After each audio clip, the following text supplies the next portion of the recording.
All right, since StreamYard are cheap and I can't play a video anymore, this is your intro. Hello, everyone. My name is Ryan Cam, and this is the long-awaited watch party for The Shining. Various things got in the way, so this was delayed. I am sorry about that, but here we are now. And this is one of my favorite, if not my favorite, horror movie of all time. And I had wanted to do this for a very long time with these guys, and now we're doing it. Took a while, but we're getting to it. But Collins, Matt Wyatt, how are you? I'm doing great. I mean, it sucks that we had to delay it from a couple of days ago and took you long enough to start the stream. We should have started like a half hour ago. I made a boo-boo. I'm sorry. I got my times I know, mixed. I'm just messing with you, but yeah, I'm excited to get into The Shining. I think it's one of the best all-time Stephen King adaptation, which Stephen King addressed that he hated the movie. He still doesn't like it. I mean, I get his reasons why, but at the same time, like there had only been like But Salem's yet Lot he likes and the long Fury. walk and the dark tower and Hey, the long walk was amazing, so don't shit on the long walk. but he likes It like was the dark okay. tower. He said his dark tower, his dark tower movie, the one that came out in The 2017, Idris Idris Elba. Elba McConaughey Yeah, he movie. said he loved it, and I'm like, you're the guy who said you think The Shining is shit, but the dark tower is where you stand. I'm like, you need to get your priorities straight, King. Yeah, but we're doing this watch along style. If you would like to watch along with us, it is streaming on HBO Max, or if you have the physical media, that is even better. So if you would like to watch along with us, there are your options. But I am ready to go. If you guys are, I will count us in. Yep, I'm at the 00, the very beginning, because once you play the movie, it's going to start at the Warner Brothers title. You know, That's yeah, I'm ready. Hold on. that's how it was back then. Start. I'm at 000. All right, we are going in 5, 4, 3, 2, 1. Play. What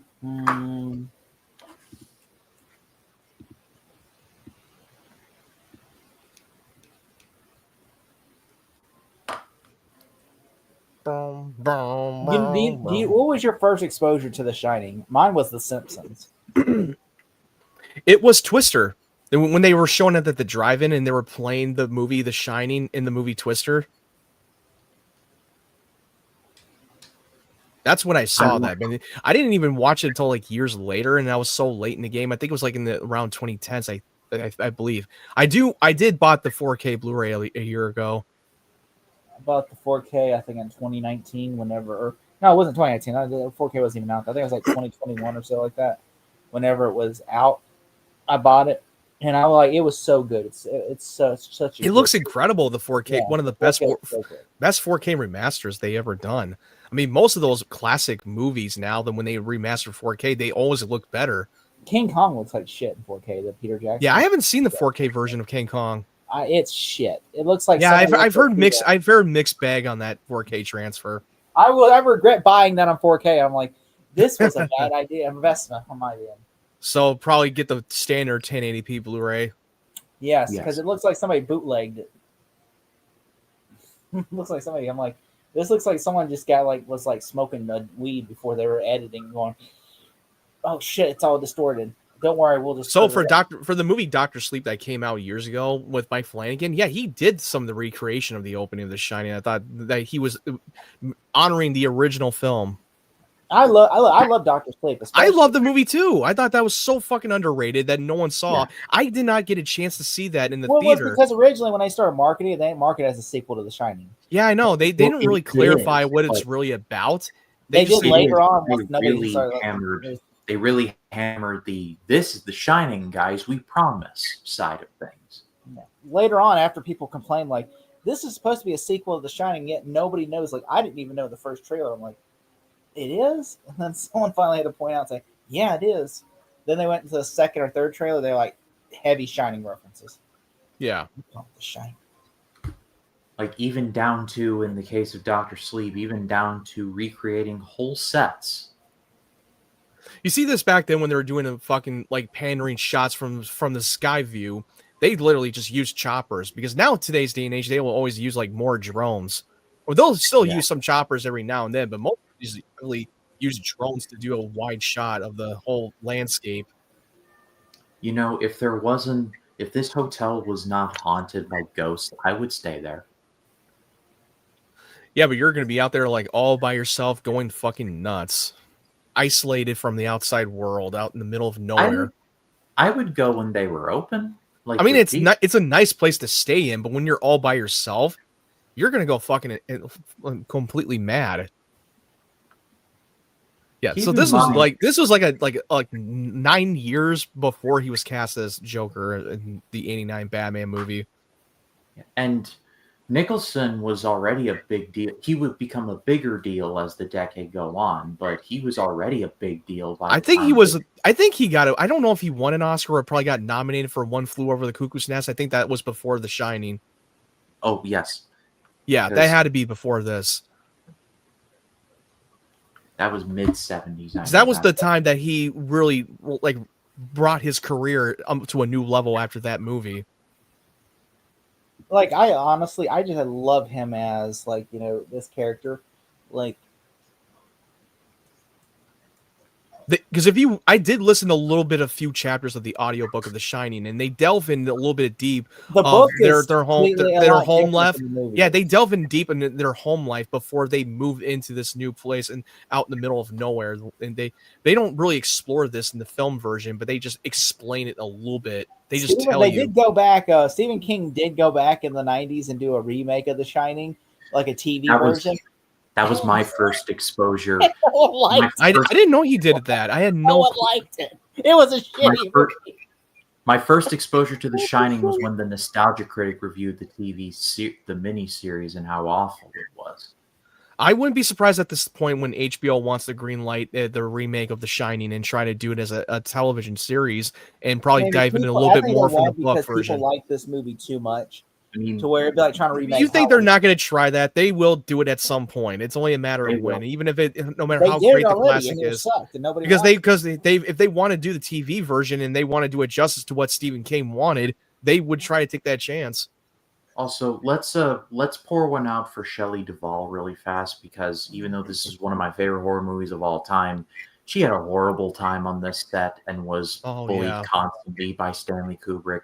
There's no call for anything like that, so let's just get that on the record.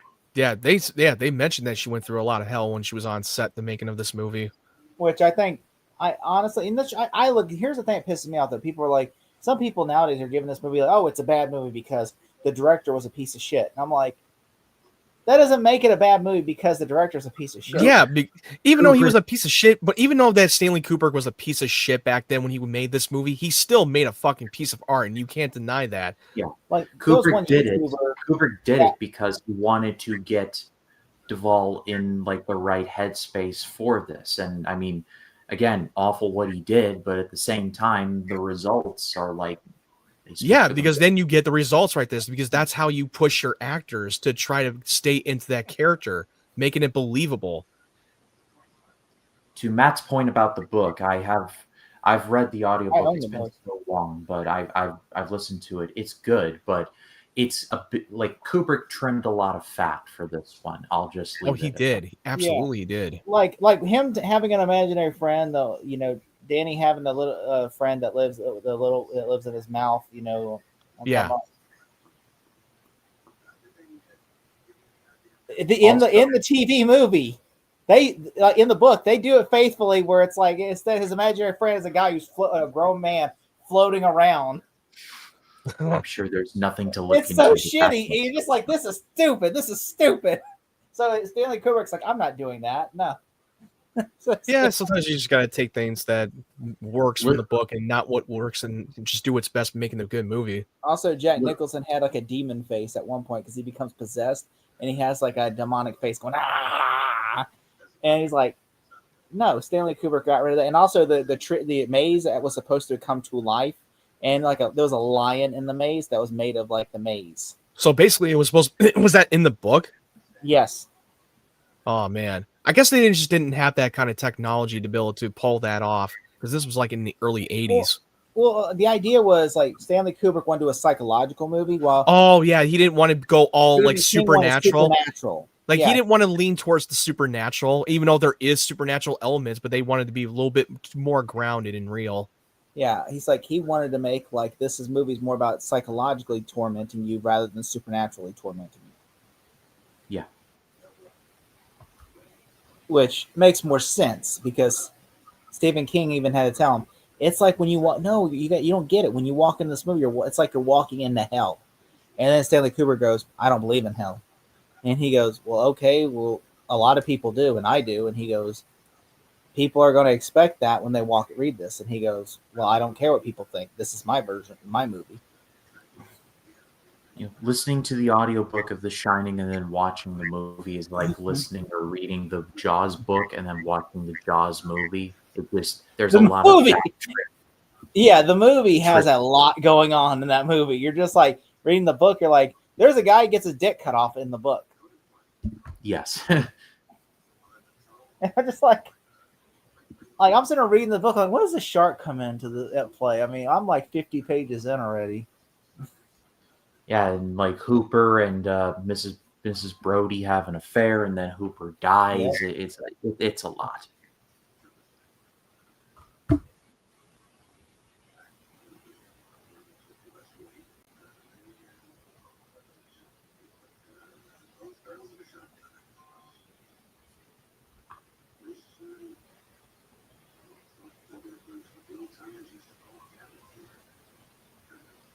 No, Cabin Fever would be that Eli Roth movie. But fair, this was before Cabin Fever, and I just literally watched that last night. Which one? There's they have a remake. No, the first one with Eli Roth. The one that came out in 2003 with the Boy Meets World guy. Well, Eli Roth only directed the first Cabin Fever, so yeah, that's the one. I like how that cop is like, "Party, dude, you got to party." Yeah, but one of those two actors worked together before. The one with the one dipshit group of the friend of the college kids, and one with the cop. Both of them were in Detroit Rock City movie together. Oh. I remember watching this though. I remember the first time I was exposed to The Shining was I watched The Simpsons at a Treehouse of Horror episode where they were recapping like famous horror films, and they did The Shining, and like they were like, it took Homer like four days because he kept forgetting. They're driving down the road and they go, "What about the dog?" He says, "Dad, what about the dog?" He goes, "No." And this is day 2, and they're driving. Goes, "Dad, what about our luggage?" "No." Day 4. "Dad, what about Grandpa?" And then no one said nothing. No, he doesn't even do that. They just go, "What about Grandpa?" And go. Okay, so this is Danny talking to his imaginary friend. Yes. Yeah, because his imaginary friend though in the book is him as an adult, using The Shining to talk to him as a child. And the ghost that's floating is him as an adult.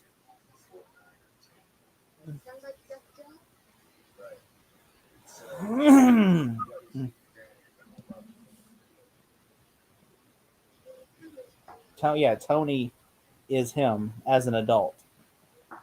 Which I don't know why in the book he fucking changes into Tony when he's an adult. Like, my name was Danny, now it's Tony.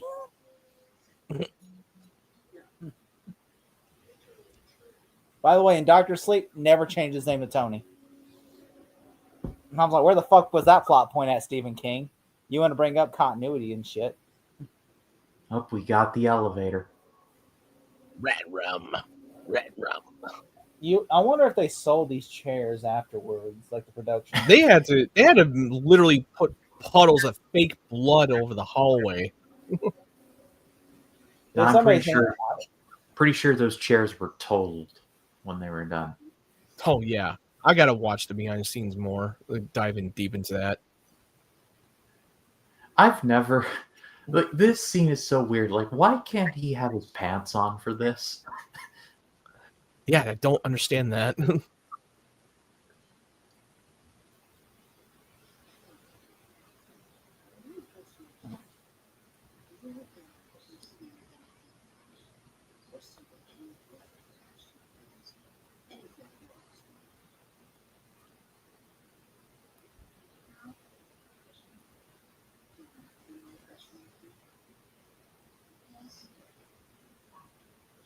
Y'all ever see Popeye?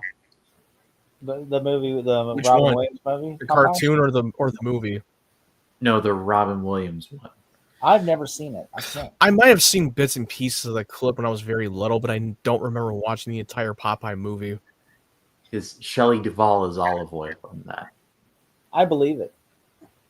She looks like an olive oil. Yeah, she looks the part, like, to a T.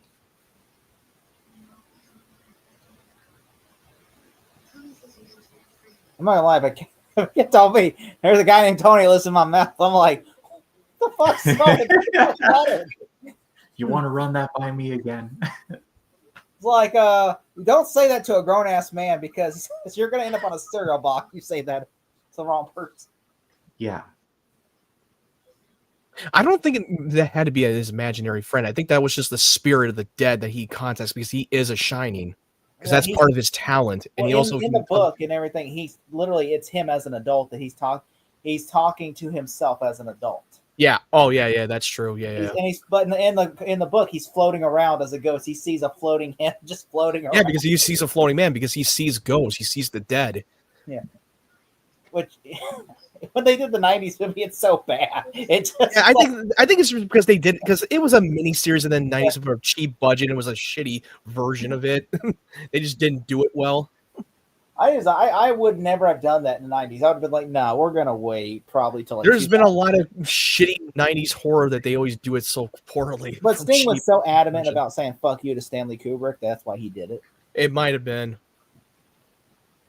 Coming soon to the channel, Shiny Talk. If they were to do it today, they probably would have done it better. Oh, Mike Flanagan would have done it justice.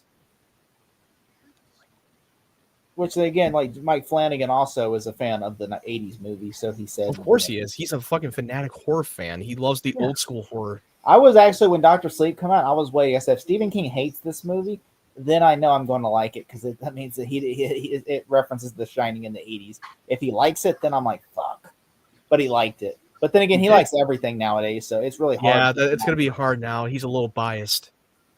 Yeah, like it's really hard for Stephen King to say he hates something. If he was young back in the day, his opinion would have been entirely different. Yeah. Stephen King every day, he's like, I like everything. He's like, oh, I just saw this movie. I liked it. And I'm like, Stephen King, you said his review would mean something. Nowadays, it's like water is wet and Stephen King likes something.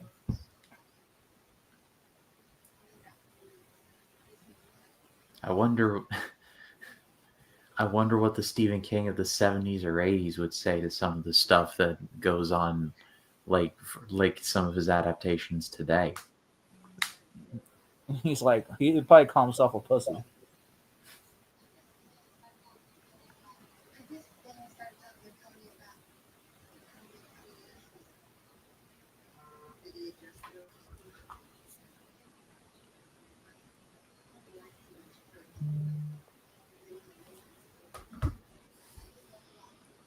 Up we get the infamous cigarette with the ash that goes like this long. Yeah.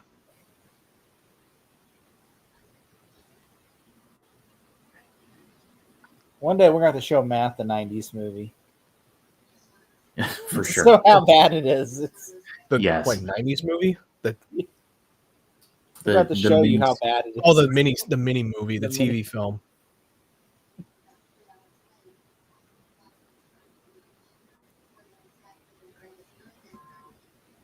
Yeah, so this is pretty much showing you, telling them what happened in the home life, that he's been drinking, that he got a little bit abusive.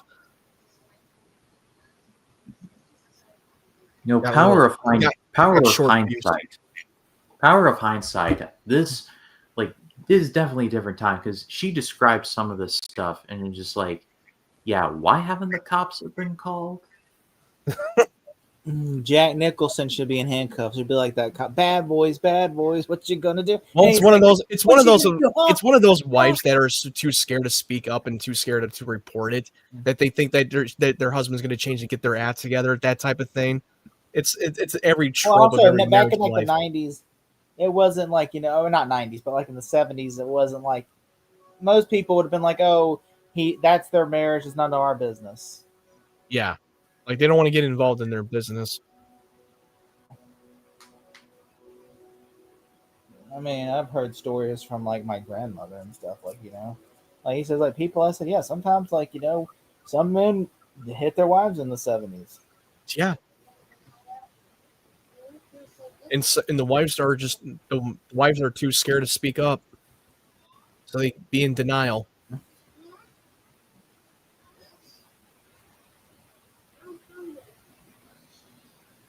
I'm like, where the fuck are you gonna stop, kid? Where the fuck are we gonna stop, huh? Can you Where? eat Where are we gonna snow? stop? Can you eat the snow? No? Okay.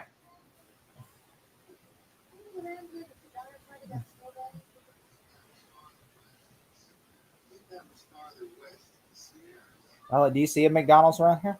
I don't. Do you see an IHOP? I don't either. You see Domino's? Yeah.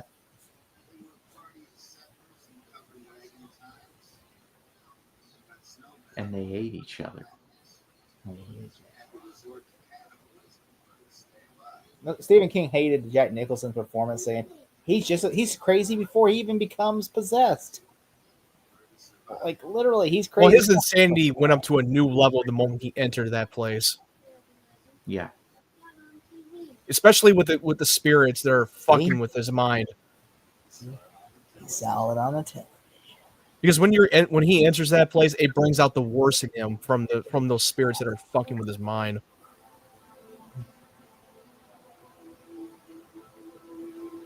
See, Nicholson is funny because it's like Because even the previous people who had lived there, even the guy who explained the situation, that's exactly what happened. He axed his family and he took a shotgun and blew his head off. yeah. So a normal Tuesday night at the Overlook. So it's a Tuesday to them. Tuesday at the Overlook. If he didn't do it, that would be not normal. Someone's gonna write a novel and we're gonna get snowed in, and one of us is gonna axe murder us. So a normal Tuesday night. Pretty much. That's like remember that Shia LaBeouf song? That's a normal Tuesday night for Shia LaBeouf. No, You never heard that song? It's a funny ass song. Oh, I'll have to look it up later.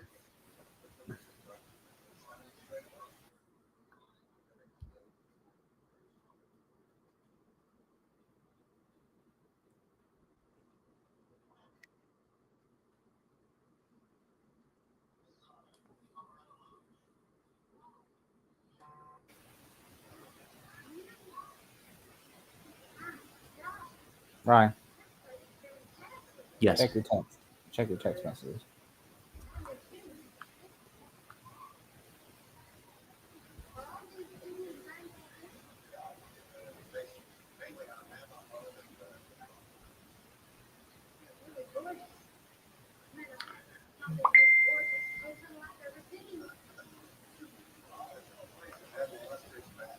Ah, the Kubrick tracking shot.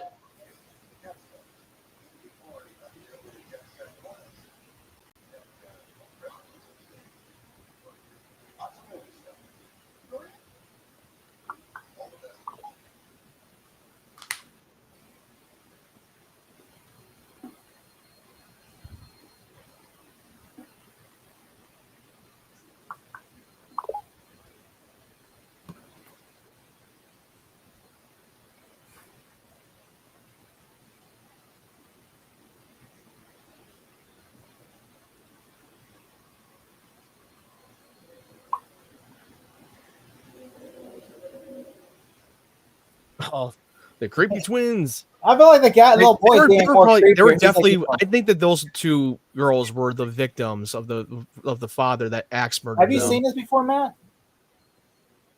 I think that's a rhetorical question. You haven't, or no? I'm not fucking with you. Are you? I'm like being that seems like you're fucking with me with that rhetorical question. Not. Have you not seen this movie? Yeah, I've seen this movie before. Oh, okay. I just thought maybe like you were asking, like he said, the little girl. No, I wasn't asking. I'm saying I'm like, if I remember correctly, those were those victims. Yes, they were the victims. Yeah, yes, because it's been a while. Because it's been like I don't remember too much, but I have watched it before. You know what? This movie is the perfect movie to watch when it's cold outside because it feels like just a.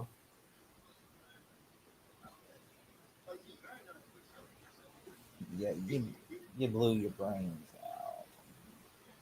Shop tip.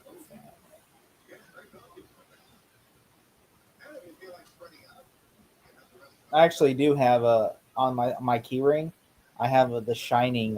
It's a shining key ring Okay. lanyard. It's a shining lanyard. Hold on.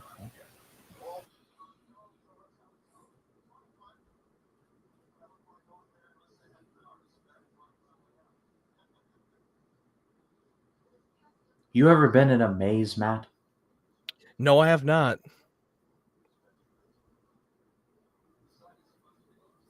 Neither have I.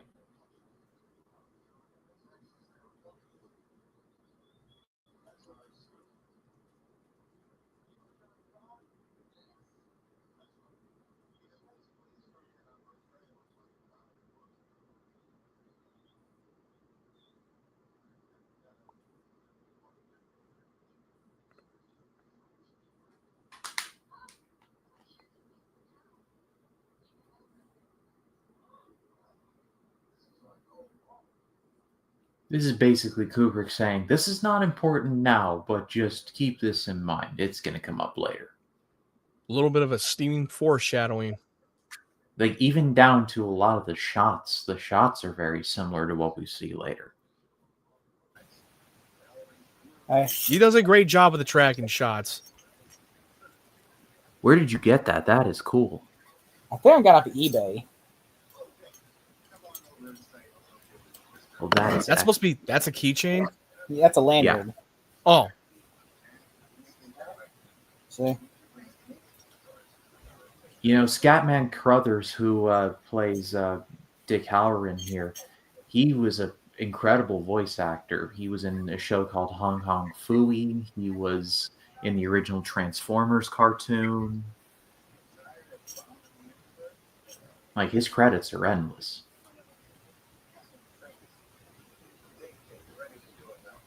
Yeah, and they recast the same character with a different actor play Carl Lumley, who is also a bit of a voice actor, who played, I believe he played Martian Manhunter in the Justice League animated series. He's done a lot of voice acting, and then he was in the Falcon and Winter Soldier in Brave New World. No, well, you can't all be winners. But he was also in Supergirl that played the Martian Manhunter, John Jones's father in the Supergirl show. Yeah, I will say this. Say what you will about the Berlanti-verse, but they at least know how to bring legacy actors back for new roles. They always do. That's usually normal. Yeah, but like you don't see like they always do that whole passing of the whole torch to the legacy characters when they play a different role. Yeah. In the CW, I always respect. Even Smallville started doing that. Like you don't see like most like nowadays you don't see like Nolan. You didn't see him putting Michael Keaton in a cameo or Adam West. Well, Michael Keaton is a movie actor. They're not going to put him in a television shows. Or from a network show from the CW. I'm saying like for Nolan when he was making The Dark Knight, you didn't see him put like Michael Keaton should be right here and be like no. I think I thought what Mike Flanagan did when he recast some of the legacy characters in Doctor Sleep, they were on point. Like he knew how to cast the right people. Like they didn't try to pull off that BS de-aging technology that most Hollywood tried to do. I thought I would have loved them to de-age Jack. No, I hate it. No, I would never. That was my only issue I have with the movie because I'm like they cast actors. It's like cast real actors who can actually fit the role and actually look the part and then be on point. That's when be accurate. Don't try to do that. Don't try to be cheap with that crap. Like I hate de-aging. It's annoying. The scene where like they try to recreate that moment from The Shining using the actor from E.T. I'm like, yeah, why didn't you just use because he did work with them in a lot of Mike Flanagan projects from the Netflix series, The Haunting series. It says, take your fucking medicine. You wouldn't take your fucking medicine. Even though they were trying to be more faithful to the original film, but they wanted to be more faithful to the book. And I love they recreated the movie. They did. He was on point with that recreation. Never tried to felt like it was cheap. Never felt it was forced. Wouldn't it be cheaper just to shut down than hire somebody to take over your hotel? Yeah, that's a good point. I mean, this is a job that would be pretty much obsolete nowadays. Also, They would stay open 24/7. They would not like we're fine. They got enough food supplies to survive out here. Jesus, they got unlimited supplies of food. Oh, this is when he's trying to read his thoughts. He's actually hearing his thoughts. Because they're both the same. They're both the Shining. That's a lot of fucking raisins. And prunes. Peaches. Prunes. You got to stay regular. Well, the kid will be able to shit easy, okay, because the prunes. Well, you better have a bucket. You'll be able if to. You're gonna, what if one day you get locked in there and you need to take a shit when you have food? I just hope to God the plumbing doesn't freeze up. got a big old turd he can't flush. Like, Wendy, I just got back from outside. Do not eat the brown snow. The dad Nichols like, I have to go outside to take a shit because the pipes are frozen. Jack, do you have to go and shit by the apartments? Can't you go and shit out there in the maze? I mean, if he shits out in the cold, then the turd will immediately freeze. Think about that. But then when I run, it's gonna be like, oh, just follow the shits miles. just.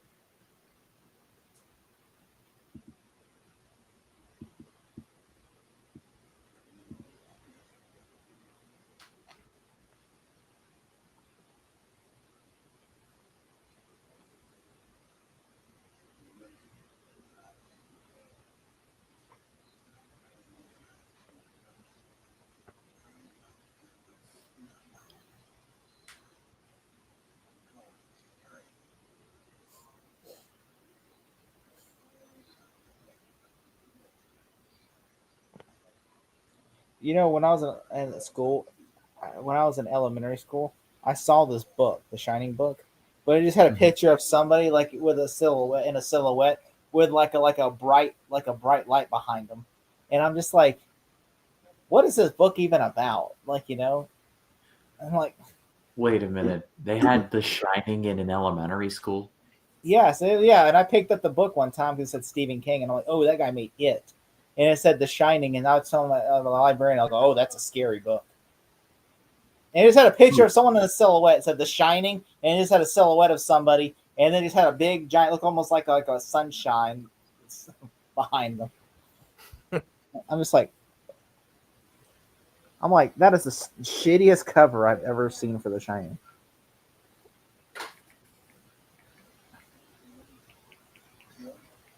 I'm going to see if I can find it. Hang on, I'm looking it up.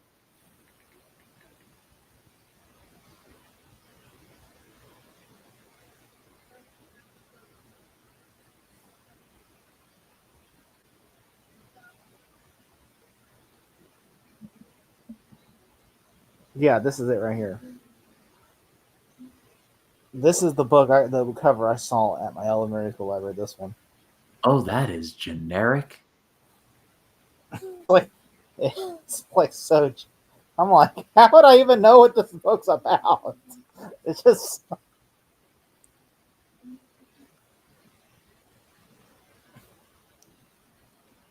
Take a look at this one. See, that one at least makes sense, okay? The kid. This one just makes no fucking sense whatsoever. It's like, is Batman in this movie? Is Batman in this movie? The thought bubble, though, is killing me. Looks like a superhero movie over a freaking movie. Yeah. This looks like a super. That was a book. I'm like, what is this about?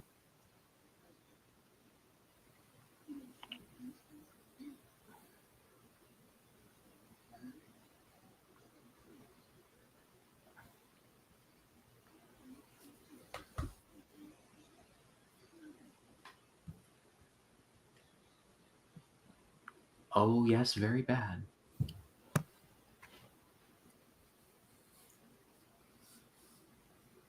You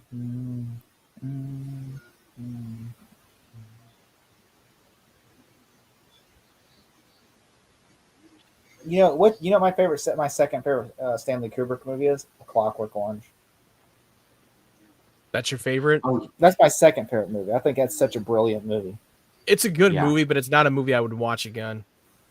I mean, It's a difficult movie to watch. I mean, I get it. well, if you I don't understand, really like, need. I don't feel the need to watch it again. well, I mean, it's hard to the movie to understand, but like once you It's not. understand, No, I'm not saying it's not hard. That it's hard to understand. It's like I get it. I totally understand. I just don't need to feel the need to watch that again. Rich, there are a few scenes that are genuinely like really the book is somewhat different than the movie. The book is very political, which the movie's political too, but like in Of its course own. it is. And I'm like, if you're British, the movie is like a freaking like Citizen Kane to you. But if you're American, this movie goes over your head a lot because it's dealing with like British politics in the 70s.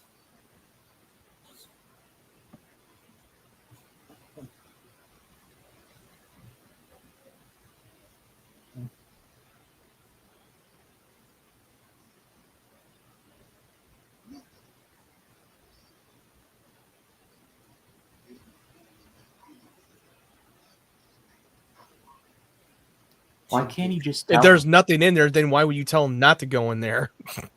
That's the reverse psychology thing. See, like a month later, and there's no snow. Again, Yes. why can he not? Why can't y'all not stay open for another month? You cheap bastards.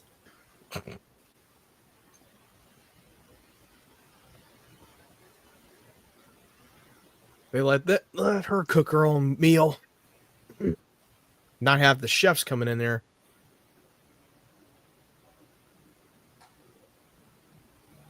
There it is, like him biking everywhere around the place. You know, Ewan McGregor said when they were making Doctor Sleep, he said he wanted to have a shot just to acknowledge the tricycle where he opens up the his car and you see the little tricycle thing. Yeah. Yeah. And he's like, they said that's too stupid. No, why would he have that all these years? He said, no, that would be stupid. Yeah, that wouldn't make any sense if he had it all these years. They said Mike Flanagan shot that down. He said, no, It's my good luck tricycle. I rub it for good luck. I saw my first girls with that. They were dead, but I saw them. Twins. I remember when I had my first beer. I laughed so hard I almost fell off my dinosaur.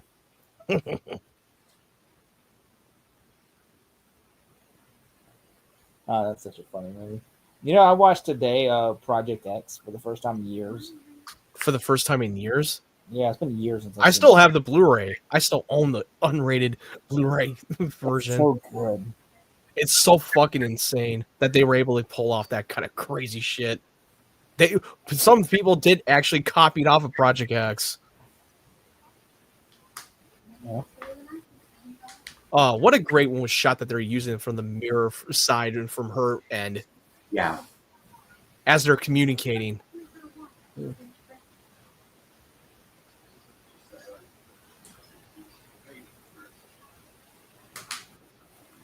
What are you gonna write?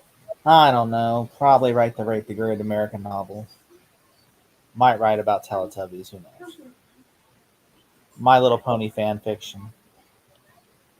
We'll see how the day goes. I'll write a little bit of a Stargate fan fiction. It's like, what are you writing on? Tinky Winky fought with a lightsaber. The book is called It Ends With Us. He said, so years from now, a girl named Blake Lively is gonna sue Justin Baldoni for false allegations. It's gonna be mind bending. I've still never seen that movie, but never watched it. Watch party. No, I'm I'd rather kidding. I'm totally kidding. I'm not gonna lie. I'd rather I watch that figured than you were. Twilight any day. Wait, what? I'd rather watch that in Twilight any day.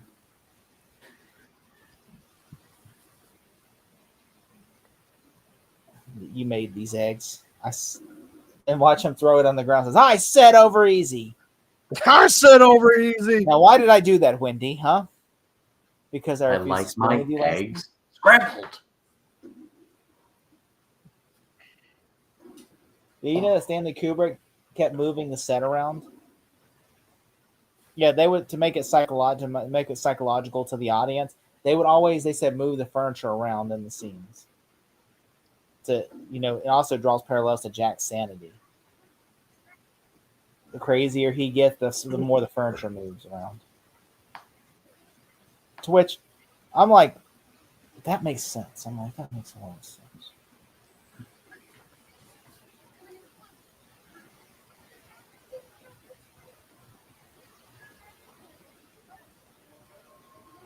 Collins, have you ever been in a maze before? Yeah, corn maze. It was around Did you 2012. Yeah, but I mean, well, they had like, I mean, it wasn't like a huge maze. I mean, but like, yeah, they had like these like lines where you could literally, all you had to do is stand up. You could literally stand up on a ladder and see where everything is. I literally got lost for like 1 second, and then I realized, oh yeah, there's these two kids making out. So I know that right there is closer towards like the back. They were, and then up front is where all the teachers are. So I'm like, I knew where I was pretty much. I was like, all right, I got it.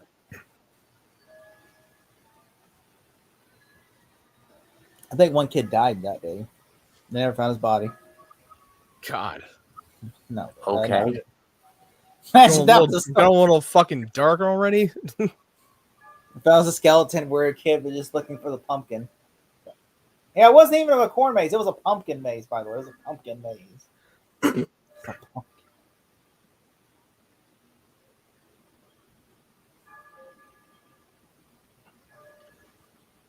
And this right here is where it starts.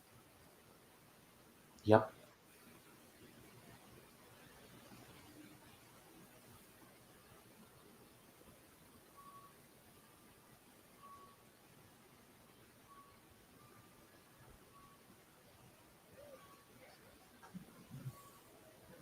Damn, what a crazy shot from the top sky view that That's maze. all fake, and I'm just of course it's fake.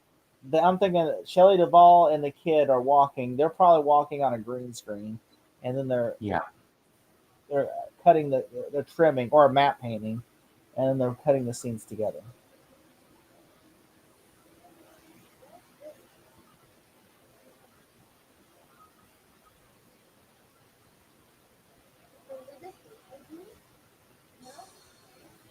Tuesday. Hey, that's the day. Ryan, don't get any ideas. When's the last time y'all had some good old-fashioned fruit cocktail?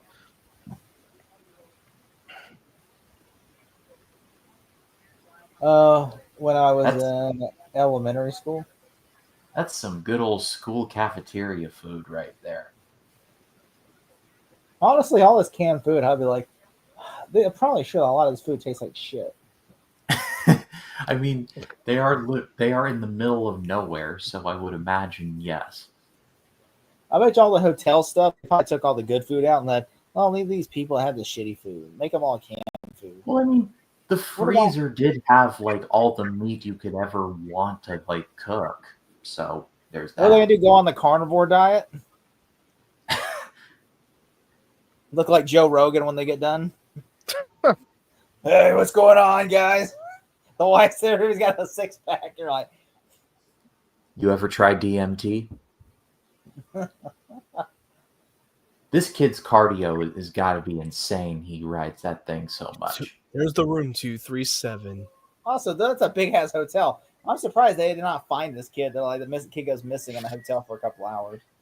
So like, Marco, Polo. Doc, where are you? I would have done that if I was Stanley Kubrick. I would have done a scene where Jack and Wendy are looking for the kid and they can't find him because they're looking on every floor, and then they finally find him in 237.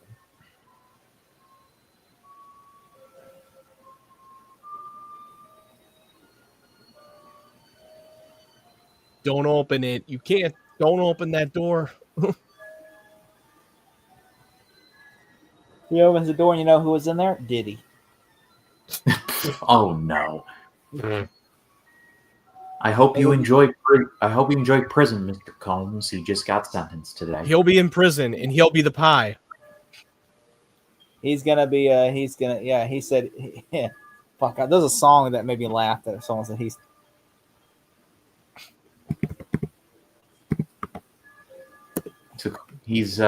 going to be friends with Prison Mike soon after. he's going to be shaking his tail feather.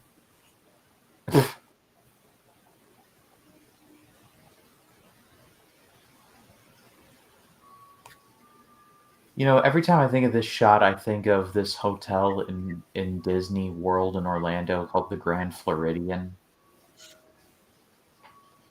How much is Disney? Like, for instance, it's expensive for people out of state. How much is it for you, for like you Floridians? It's just as bad, but we get like a Florida resident discount thing. Like, say if you decided hey, you know what? You don't have a lot of money, but you really want to go to Disney World. Can you do it? Well, thankfully Disney nowadays has like these like cheaper hotels like Pop Century and Art of Animation and All-Star Movies that are definitely cheaper than like Contemporary or Grand Floridian or Polynesian. It's still They have like a season pass, like where you could just go and you buy a season pass and you can just go there anytime you want, like on a Tuesday. Yeah, like on like there's blackout dates, which means that like basically on this day like you can't use your passes, but yes, it still exists. That's what you need to do. Just go buy like a season pass and just be like, you know what? Fuck it. I'm gonna take off work. I'm going to fucking Disney today. I'm like, where's Ryan at? Oh, he's at Splash Mountain.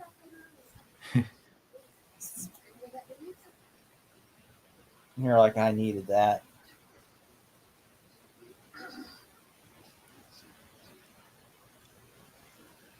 You're distracting me. That's your cue to get the fuck out. Where I was. Understand?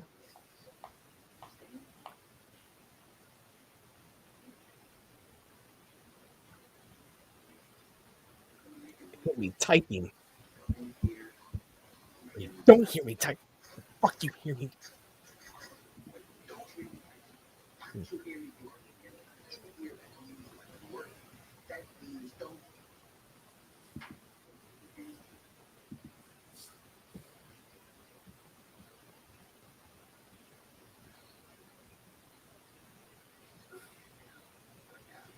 I love that. Ready to start and get the fuck out of here. I'm like, what a fucking dick. That's what I'd say. What a fucking What a fucking prick.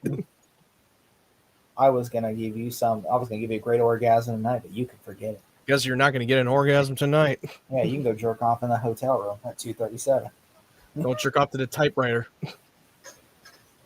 I'm pretty sure the last guest here just used those towels for drying off. Thursday. I'm not gonna lie, I would love to just do a spoof of The Shining and call it The Spinning, and just be like all this jokes. The Spinning. Thursday, October 31st. It'd be like just like a haunted house. It'd be like just a bad version, like just a version. Someone call the Wayans. Oh fuck! If they do that in Scary Movie 6, please do. They fucking make fun of The Shining. Gives a little creepy demon look. There, it begins. So it begins.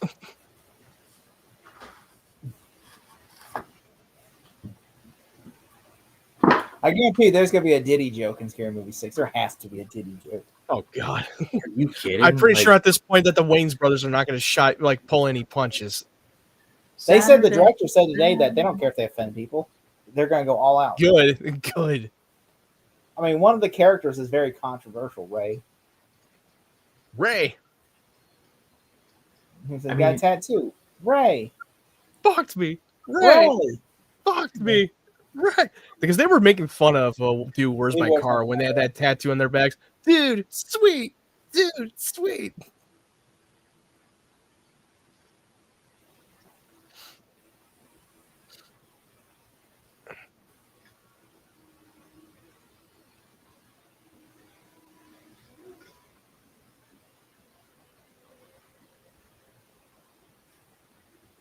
And if only they had WhatsApp, this movie would be over.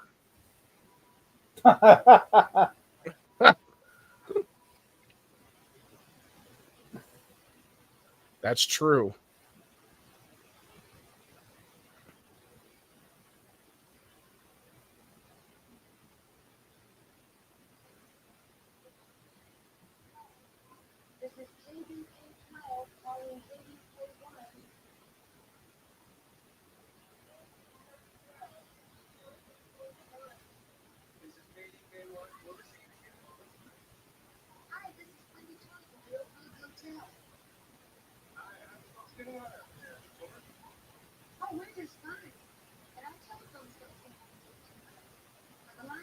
Yes.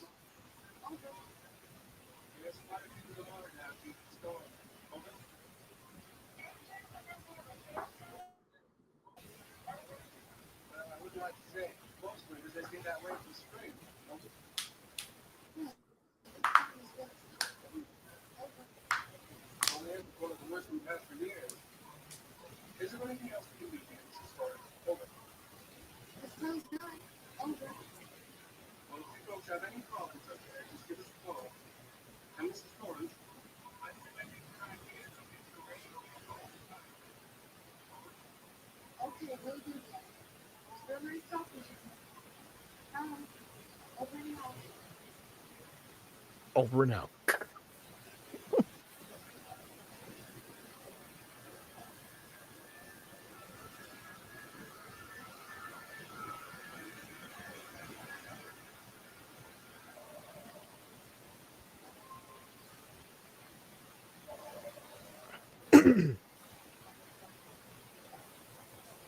Oh, there it is. Come and play with us, Danny. Danny, come play with us.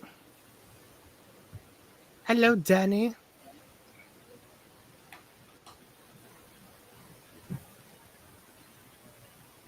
Forever and ever. I'm more of a Fortnite guy, but I'd say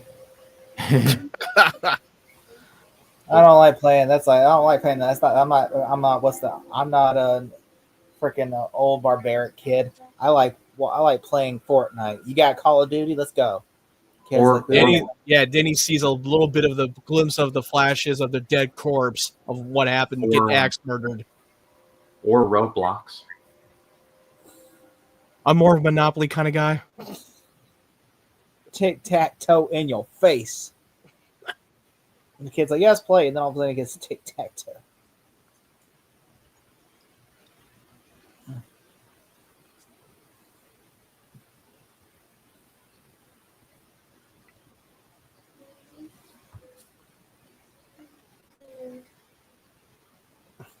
Every time I hear the word Tony, I always think of that in a haunted house too. Like the kid's imaginary friend Tony.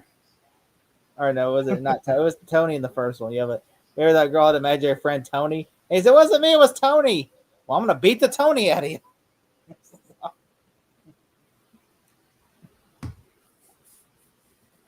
On a Monday.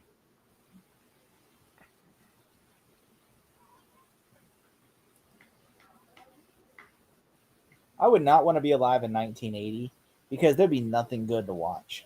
No shit. Some people still want to live in the 80s. Like, why the fuck would you want to live in the 80s? Do you see this one weirdo that this like lady, she lives like she's in 1942? I'm like, why the fuck would you want to live in that time period? Because you're not gonna be able to have any smartphones. You can't use your laptop. You can't use your smartphone. You can't have any streaming service. You have to watch limited channels that is available to you to turn the fucking knob. You have to do it the old-fashioned way. Not to mention, in 1942, there was something called World War II going on. Yeah, and you probably had to ration off a lot of things. Like, these were dark times. They were not happy times. Like, maybe entertainment value for movies and shows, sure, but it was not going to be great to live it back in the day. I would say you would not. I guarantee that most morons would want to live in the 80s. Like, you would not last in the 80s. I guarantee that. I love 80s music. And Nerds were not taking over. Nerds were made fun of. They were made fun of back in the day. Yeah. You will get your ass beat in the 80s if you're a nerd. Yeah, if you're a nerd, you get your ass beat. These aren't like regular, like these aren't like movie bullies. These are like Stephen King bullies. Yeah, watch Stranger Things. Those were authentic. why would you want to live like in that time period? I don't want to live in the fucking 80s. Fuck no. You fucking crazy. I like live at 90s, maybe the 90s. Maybe the 90s or the early 2000s. I could because I mean, to be fair, we were born all in the 90s, so yeah, we pretty much that's lived there, true. but Yeah. I would say just, early 90s. I had a group of friends like they like, oh, it would be so great to live in the 80s. No, you would not. You would not fucking last in the 80s. I guarantee you had the that. AIDS thing. You had the AIDS pandemic. Then on top of it, you had the Cold War. Yeah, you had the fucking Cold War going on. Yeah, it was in the fucking dark times in the 80s. Then on top of that, the televisions go off at like freaking 10 o'clock at night, so you got shit to do for like. Yeah, you would have to talk to girls with your mouth. Like watch Poltergeist, it opens. You're not going to be on your smartphone. You will not be communicating with your friends from different area codes. You would have to use fucking landlines to do that. Yeah, if you were trying to get laid, you actually had to go make an effort. Nowadays, you would have to make an effort to do that. Yeah, nowadays you can go on an app and get laid. You know, back then you'd have to actually make an effort. You have to go, whores, where are you? You can't you can't send them dick pics. You can't fucking do sexting in the 80s. You couldn't. You literally had to walk up to a girl and be like, "Hey, baby, are we like gonna do it?" Nerds would be scared shitless to go up there and talk to a girl. Like, come on. They would not have the confidence. And if you want to look at fucking nudity online, you couldn't, because then you have to look at Playboy magazine and do it the old-fashioned way. Yeah. You would one of our wisest philosophers, Ron White. I'm even kidding. It's actually true. You couldn't go on it online to find that shit now today. One of our wisest philosophers, Ron White, had a great bit on like when he was a kid, he had to earn porn. So he had to wait for his dad to go out of town on business. He had to bust out a movie projector. He had to feed the film in through the reel, and then watch it. And the sound was busted, so it was like.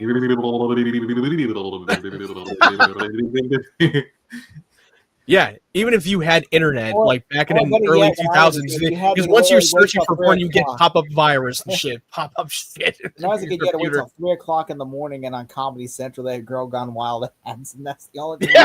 Yeah, that's true. And it was all bleeped out. So there's a fucking Girls Gone Wild infomercial. You would have to stay up to like 3 in the morning on Comedy. I remember watching a lot of infomercials at 3 in the morning, and every time I was on Comedy Central, there was always Girls Gone Wild. It's like literally, it's like, you know, that's the worst thing in the world. I remember I was a king when I brought a Playboy to school, and all the kids, it was a penthouse, and all the kids were in the locker room just looking at it. And the funniest thing ever, the one guy, we goes, "Man, this looks like Hunter's girlfriend." And then we say, "Hunter, this looks like your girlfriend right here." Then Hunter rips the page out of the book after we said that to him. I got so mad. I was like, "Come on, man, it's not even mine. It's not even mine. It's not even my magazine. It's my brother's." Yeah, and someone sneaked in your locker room when you have Playboy magazine in the bag. Yeah, what a time was to be. Nowadays, what a crazy. Nowadays, you just do it on your phone. You're just like, you just go. Yeah, you can literally look on your phone and not get caught. Sometimes in class. I'm sure it's happened at this point. I mean, what do they do with? You'd be surprised back then in school they were looking at porn on fucking online when they were in computer. Well, hey guys, look at this. Guys, in class. This out. Watch. Damn. Yeah. That's some crazy stuff, huh? Substitute teacher is falling asleep. Oh yeah. Oh yeah. What is that sound? Yeah, even when I was in class in school, during high school or middle school, every time we were on a computer, most of the time they don't even do their work. They just play their little like online game or something. Oh yeah, when I was in middle school, we would watch clips like trailers and stuff, or like the thing that, because I grew up in Mississippi, so the thing we listen to all the time is that fucking Nickelback song, Rockstar. That's all we would listen. That's all singing along out here. Look at this photograph. Or I would hear Nickelback. You kinda makes me laugh. Like, oh my god! Which I did see the Nickelback in concert like 10 I love years ago. Nickelback, but I mean, I love Nickelback. Like back in the day, that was my first concert, and the few bands that were opening were Chevelle, Hoobastank, and Hinder. They opened up with Nickelback. Like Rockstar is an absolute banger. Oh, I remember they played it live. Dude, there was one time when I was at that Nickelback concert, there was a bunch of women flashing, and they showed it on screen. You're just like, yeah. I'm not even kidding. That actually really happened. I will go to a they were like Nickelback 65 or and Creed older, concert 1,000 times before I go to it. Can you take me higher? You do that at a Rolling Stone concert. It's like 80-year-old women flashing. You're like, oh God! I'm like, oh, God. Once again, to quote Ron White, when you've seen one woman naked, you kind of want to see the rest of them. Ryan, everybody, me and Matt would be looking like, oh God, 80-year-old naked women. Ryan's like this. That's good enough. That's good enough. You can roll them back now. Like, yes. A lot of kids. I would just be, you know what? I'm not gonna lie. I'd probably burn this place to the ground because I'd just be pushing buttons left and right. I'd be like, just makes me quote from Harold and Kumar. It makes me want to burn this motherfucker down.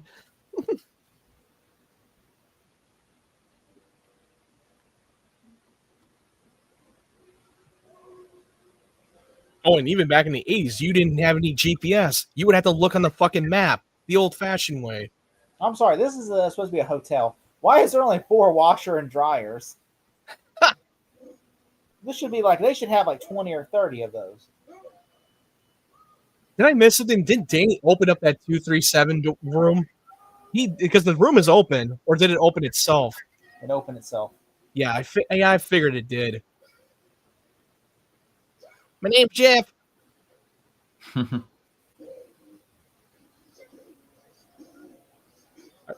Oh, she said Jack. I thought she said Jeff for a moment. I was like, wait, what? Sounded like it. It almost did.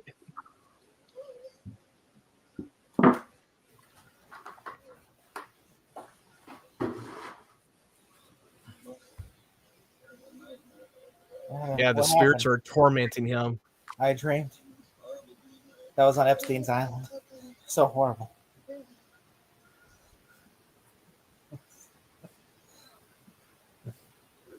I was like, oh, that's so terrible. Yeah, it was fun until the cops showed up. I was like, it seems like you're obsessed with the story of Epstein and fucking P. Diddy thing. It seems like you're so obsessed with the P. Diddy thing. I am fascinated by it. I'm like, you're so fucking fascinated by that topic. The Epstein thing, I don't give a shit about, but I think that's just funny. Whenever they release the Epstein files, I'm like, release the files. They're never gonna release those fucking. Even if they did release them, I'm like, oh, what are you gonna say? You're just gonna see somebody. Not like they're gonna say what. Oh, Bill Clinton did this act. Donald Trump did this act. Alan Dershowitz did this act. No, it's just gonna say their names on a list. That's it. Yeah. That's all you're gonna find. There's just names. Ain't gonna say what they did, just names on the list. That's it. Like, no. Who cares?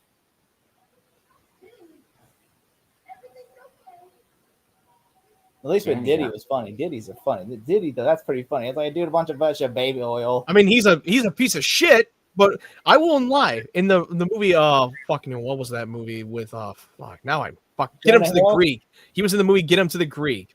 Who knew that was the a music biography? producer? He was fucking hilarious in that movie. Oh yeah. But I still think he's a piece of shit. That movie also stars another stand-up individual, Russell Brand.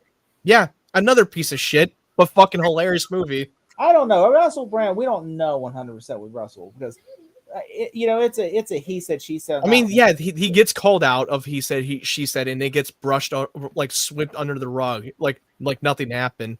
No, but he goes from something like that to I'm a believer in Jesus Christ. I'm a believer in Jesus Christ, man. Yeah, now he's like a high conservative. He's very high conservative Trump supporter. Like, what the fuck did that come from? I did not expect to get him to the Greek. I know. I was like, what the fuck was that type of guy? Because they were like a couple. He's now like fucking Christian. I mean, I always respect a fellow Christian. I'll respect that, but as for other stuff, I don't know. I'm indifferent about the other stuff. It's like I didn't hit him. I did not hit her. I did not hit her. I did not. Oh, hi. It's not true. It's bullshit. I did not hit her. I did not. Oh, hi, Ghost.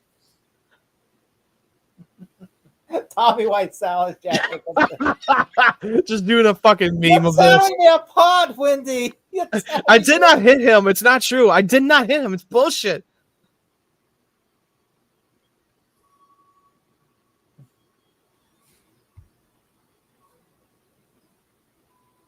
Oh, you're so funny, Wendy. He's so funny, Wendy. Anyway, how's your sex life? How's your sex life, Jack? Anyway, Jack, how's your Hi, sex Lloyd. life? How's your sex? Oh my God, man, he's at the bar. I don't know. Don't. It's Lloyd. no. It's like it's confidential.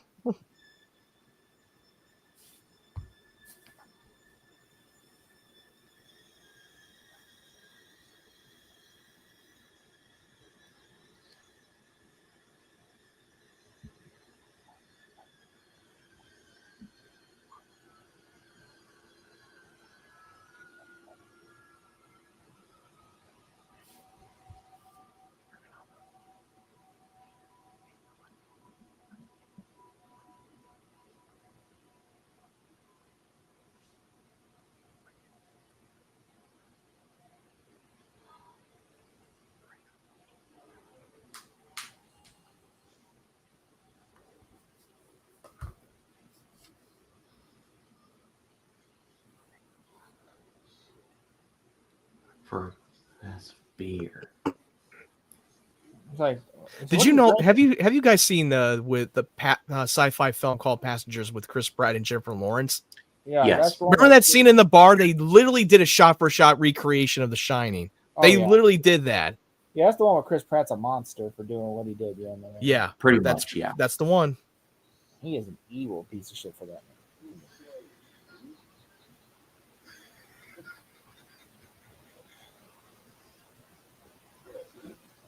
That's like an alcoholic's heaven right there. Like Nicholas. He was supposed to be sober, and now he's about to hit relapse.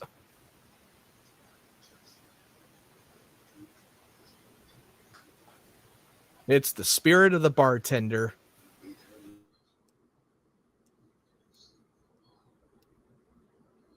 I'll be right back. Okay. All right.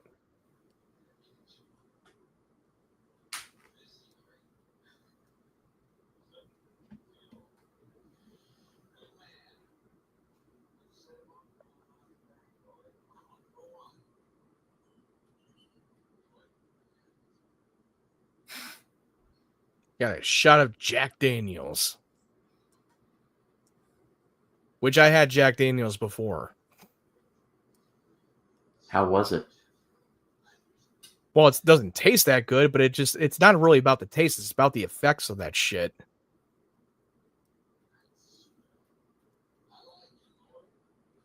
I always liked you.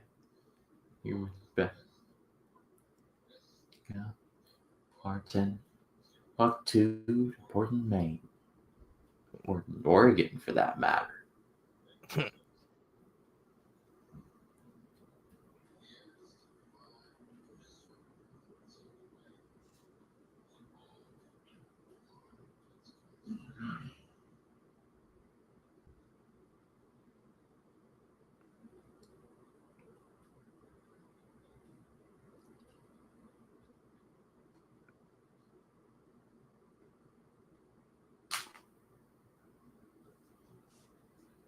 I mean, I tried Jack Daniels, but I never tried it when it was with ice. Not once. I never know what it tastes like with ice. Because that thing is so fucking strong.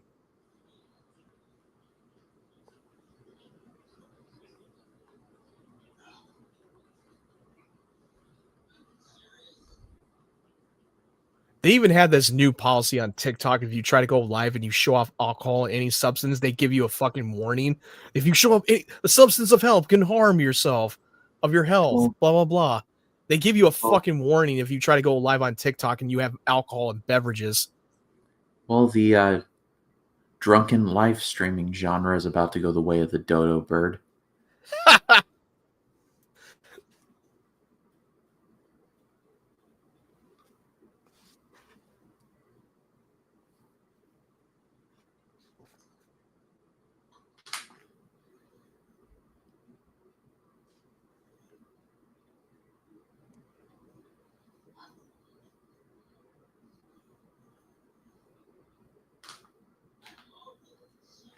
I love the little son of a bitch.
Where?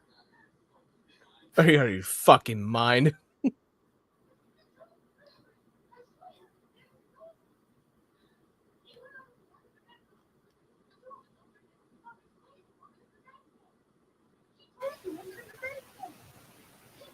Are you out of your fucking mind? Are you out of your fucking mind?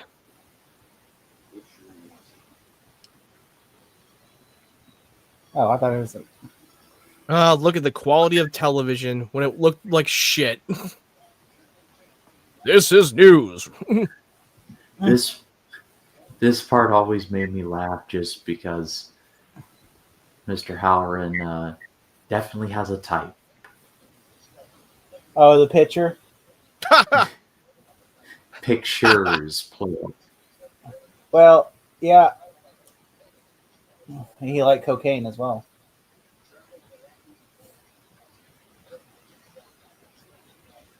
He's just sitting there casual. I like how he's just sitting there like this, like, and Just then laying back. all of a sudden, there's a picture. There's another fucking picture on top of his head. Like he's just sad. Like I'm just sad. Definitely a type.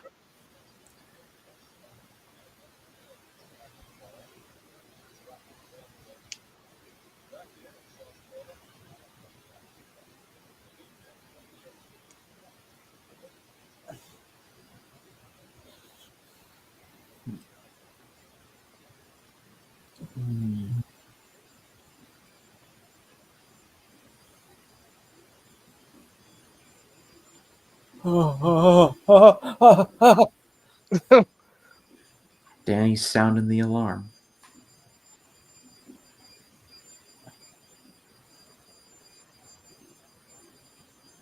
There is a great disturbance in the force. He wants there to be a great disturbance in his force.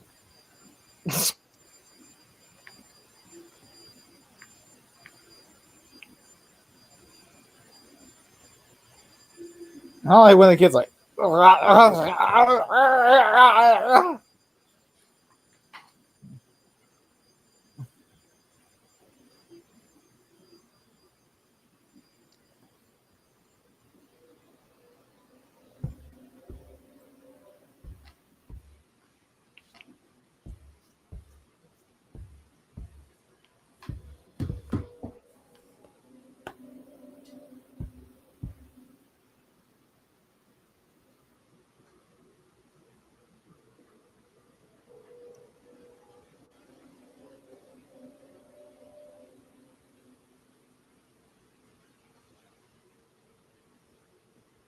Great POV shot.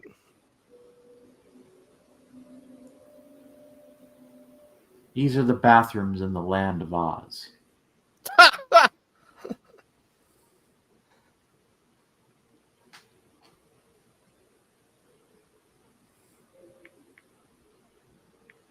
Oh, there's a naked woman in the bathtub. It's like, He thinks he's gonna get lucky. well, if he wasn't such an asshole, then he would.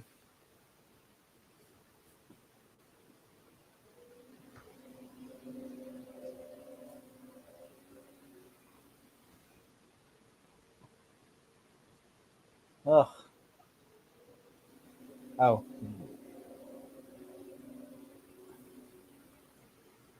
Hello.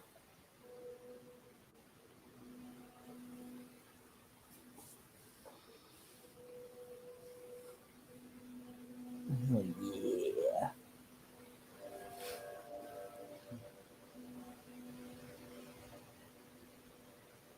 I wonder what this version is like for like the TV broadcast version.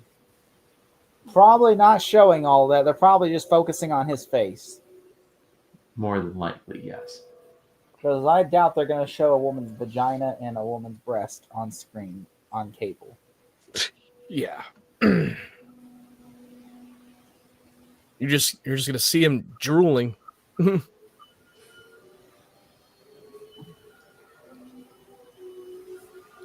Don't get lost in the woods there, Jack.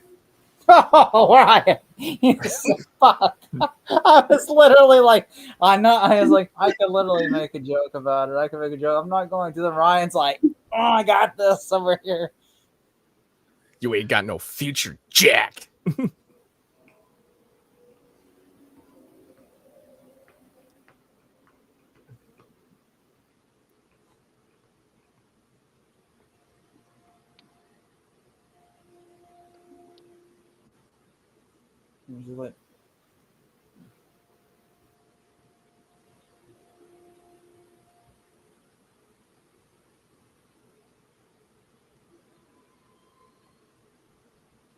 His wife walks in. He goes, "It's not what it looks like. The ghost came on to me." The Coldplay concert all over again. Honey, I can explain. And then.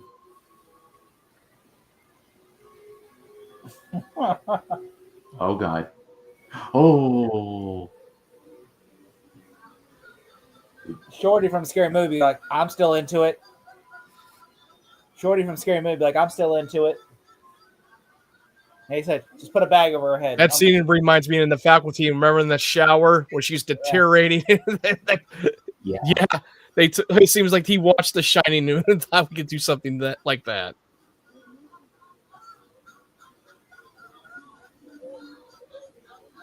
Shorty would still roll with it. Shorty from Scary Movie would be like, hey, He'll leave the bag on. He'll leave the bag on. Leave this on. Leave this on. Oh shit, son. Hell, Harlan Wade from a haunted house and still be into it. He fucked a stuffed animal and went to Pound Town on that stuffed animal. I mean, that was a stuffed animal and a doll. Imagine that. He would be like, I'm into it. He says, he'd just be like, don't look. Little freaky motherfucker. No, he'll put a bag over her head. Still counts.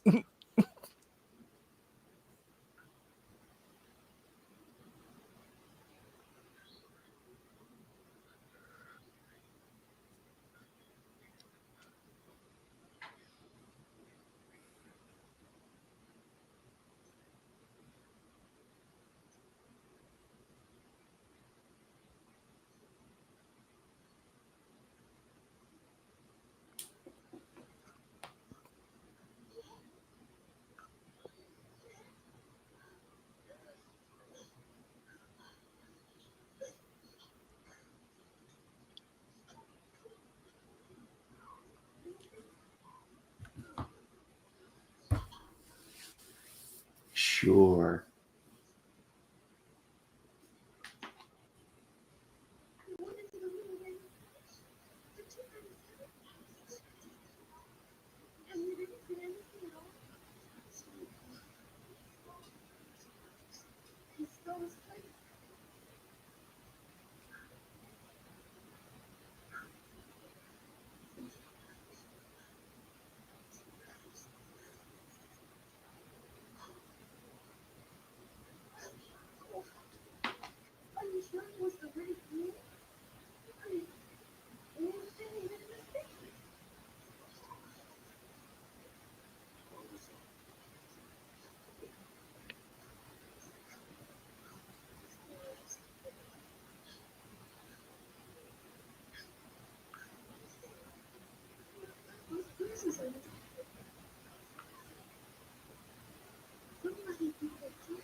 You know who I think it was? Tony, his imaginary friend. I mean, he plays too rough. Sometimes kids play too rough with their imaginary friends. I mean, Yeah. Could have been Tony. have we not ruled out Tony as a suspect? We might have to call the imaginary police on him.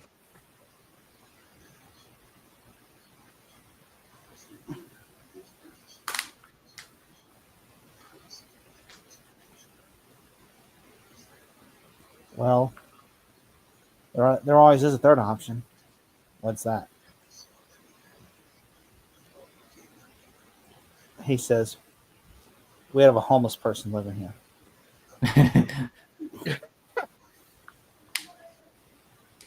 In Red rum. Red rum.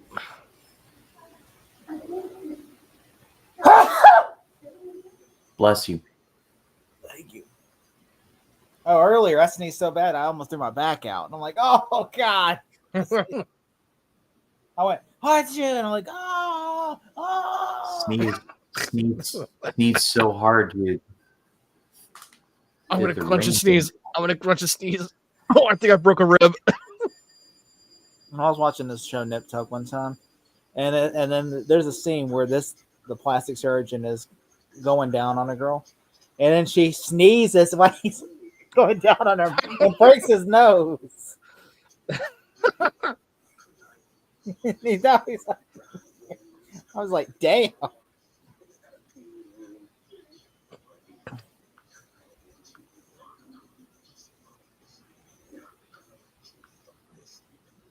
What? How is she fucking it up? You were the one idiot that made him stay here for months. It's entirely she never possible. let him down. Again, if you had like Google Docs on your phone, this wouldn't even be a problem. You could work on it while in the hospital.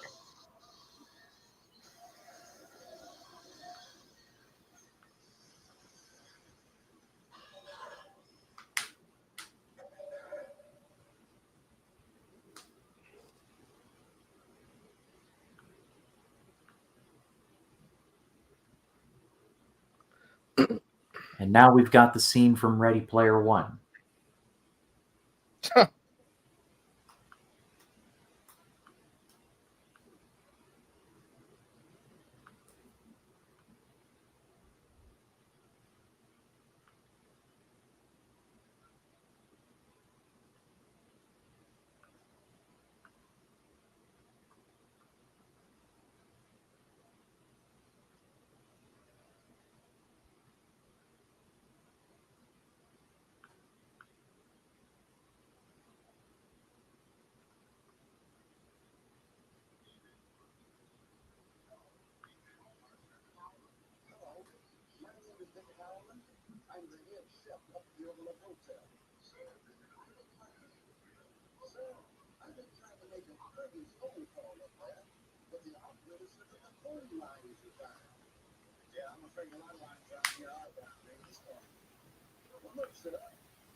No, it's really all Wendy's fault. You know, Wendy's the villain of this movie. She's the master manipulator.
Oh.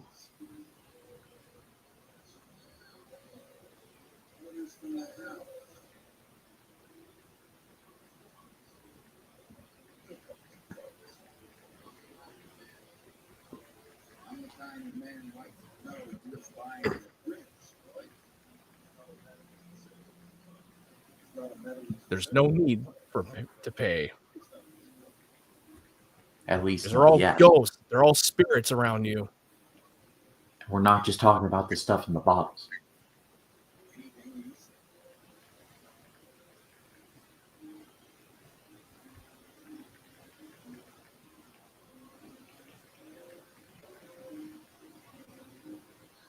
Oh, there's Grady.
Ooh. There's a funny TV edit on this. Where in the scene, there's a funny TV edit. What is the edit? So whenever he says like that, that racist ass word. Yeah, the N word. When he says the N word, racial and slur. he's like, he says instead of that, he says a ninja. He says, and then Jack Nicholson goes, a ninja. He goes, a ninja. Did you remember in Rush Hour 1 when Jackie Chan says the N word and he says that shit? Like, what's up? I remember that. I'm like, if he's a fucking ninja, then there's no way he would have saw Jack Nicholson come with an axe from a mile away. It's like I've seen ninja. He's like, a ninja. He goes, A ninja. A ninja cook. And I'm like, why would that mean? Why would that mean?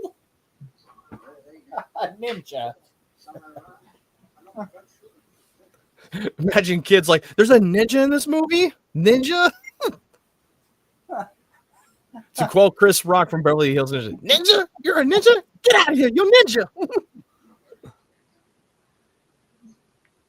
I always laugh at that. I'm like, that is the stupid ass edit. I'm just sitting there watching. It's on like, I think it was on. It's always funny when you watch the TV edit version and what they say when they swear in movies. It's like on what was it? Jacob Martin was telling me, like on what's it on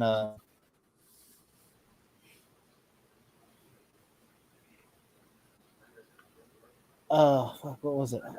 He said on Die Hard too. They have a Mr. Yippee Mr. Falcon. I remember that. Yeah.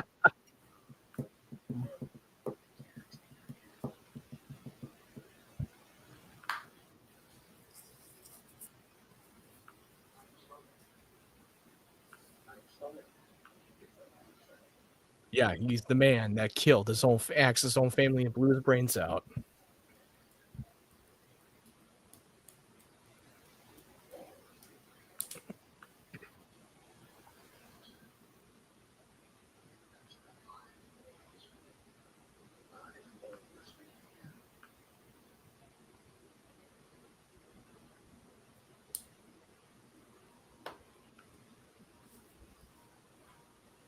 I don't know why, but when we get to I'll point it out. This shot with like Grady, like this particular one has always just been creepy to me.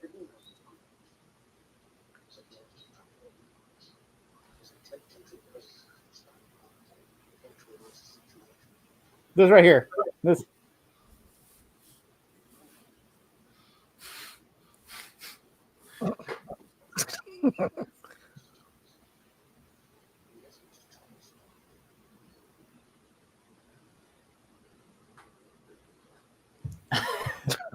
Wow. A ninja. You hear that? A A ninja. ninja. A ninja? He's even like a ninja. Huh? A ninja cook. He's also a cook. He's a ninja and a cook. I'm like, what the fuck? A ninja. He's multi-talented.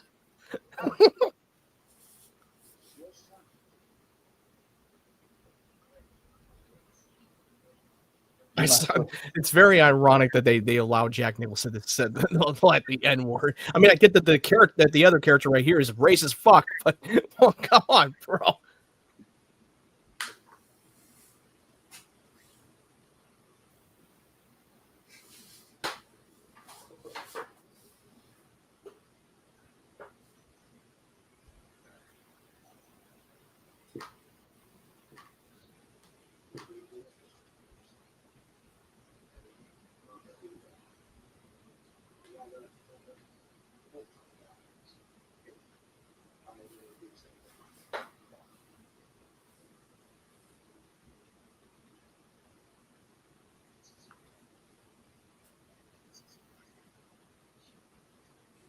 How is it his mother's fault that he's talking to a ninja? A cook, a ninja. Oh, great.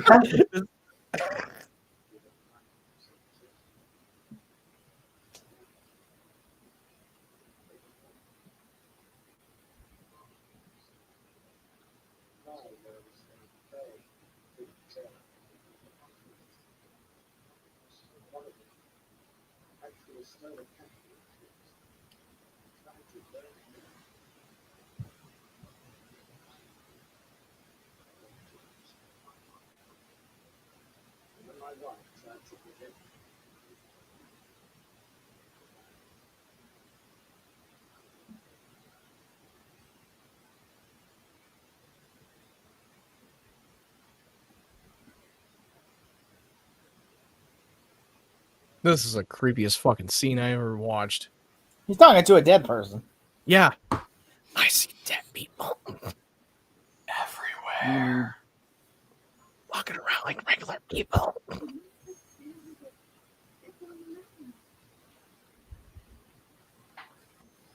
Yeah, you're basically telling him just to fucking act your fucking son and your wife. Yeah. But the ghost knows that his son is a shining. Like he can definitely communicate that and bring a lot of problems in their hotel. I mean, it's really, you know whose fault it is? It really is the son's fault. I mean, he's the one that's out here pranking him, talking to ninjas, and just like riding his big wheel around, seeing dead chicks and hanging out with dead people. I mean, when I was a kid, I wasn't doing all that crazy shit. Spying on his dad, watching his dad, peeping on his dad, going like this. Those evil ninjas. So the red rum, which you already guys know, that red rum is like spelled backwards for murder. Yeah.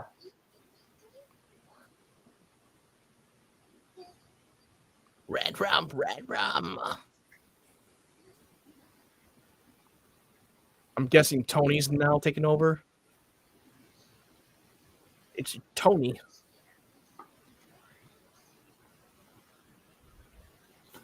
Or it's Seymour Butts. It'd be funny. Don't worry, Seymour Butts. Then you are the Tony. It'd be funny if Tony was like if Tony was like in a haunted house too, where he's like a black man, and he says, "Oh hell no, I ain't y'all slave," and he goes, "Is it just me or is his friend Black?" Is his imaginary friend Black? It'd be funny if that little kid would be like, Tony said, "Oh damn, you gonna die, bitch." That's what Tony said. Y'all crackers need to get your fucking ass out of here now. That's what Tony keeps saying. Oh my god, that would be hilarious. That would be hilarious.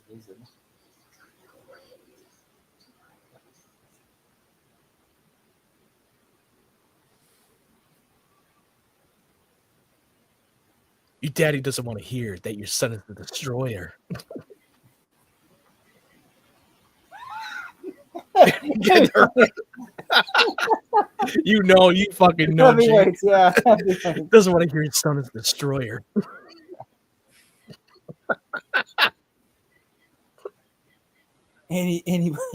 Anybody's a destroyer. He says he finds like a pack of candy, a deli meat. Deli meat. A deli meat. He doesn't want to hear his son is the destroyer. We gotta do heavyweights watch party now. We gotta fucking do that. Because the more I'm watching this movie, the more it just fucking pops in my head with that heavyweight scene.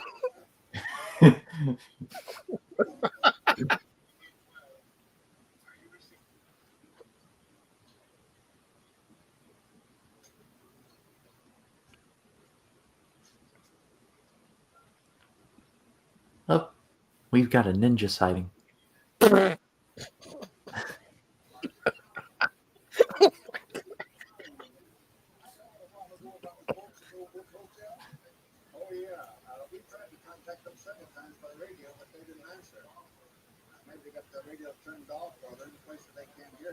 He gets a samurai belt on and a robe. He gets a samurai sword. Like throwing stars and He fucking. goes Kill Bill. He's like Uma Thurman and Kill Bill. He's walking around. Silly rabbit. Tricks are for kids. Silly wabbit. 8 a.m. Brought to you by Continental Airlines. Brought to you by Continental Airlines.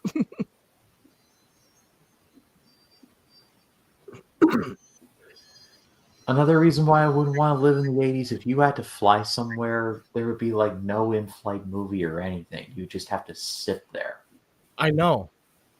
You have to be bored out of your fucking mind. I haven't been on a plane in a minute, but I can confirm that there was like 100-ish movies you could choose from on there. Oh yeah, I've been on a plane many times. They have a lot of unlimited movies. Unless you have something downloaded on your phone, you can use your data. Yeah. Or if you have a portable fucking DVD, Blu-ray thing that you can just watch movies on.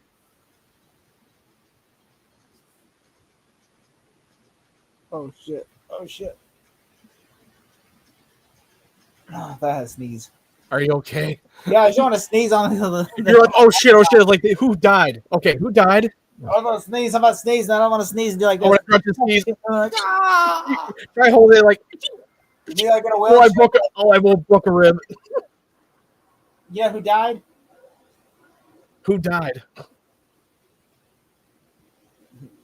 Oh fuck! I was gonna. Because you were on edge for a moment, like, oh shit, like, what the fuck? I was like, oh shit! I got sneezed. And then I was like, I wonder what the fuck that was.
they called me the N-word too.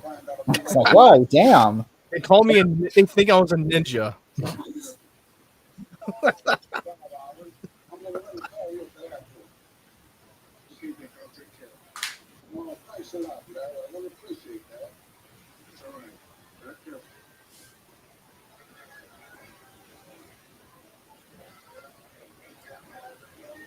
Try driving out in that shit. Also, why wouldn't you drive in a fucking snowplower? We saw the Snowcat earlier, and he's driving in an Oldsmobile.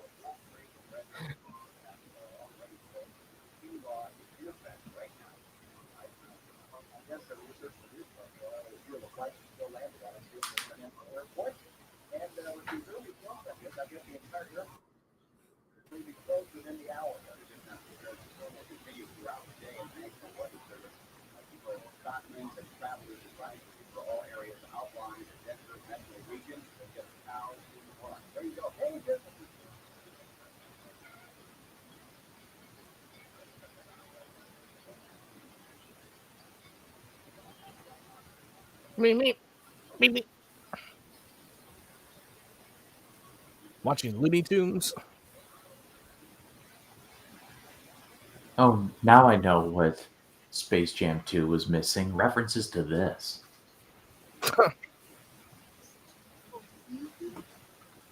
Fuck. They might have. I think they do probably, reference another Stanley Kubrick movie, The Clockwork Orange. Yeah. Why would you reference that? Out of anything. How would you add a fucking cameo extras for fucking Clockwork Orange off of a kids movie? Lola Bonnie. It's not even a real Space Jam sequel. It's a fucking Space Jam HBO Max promotion.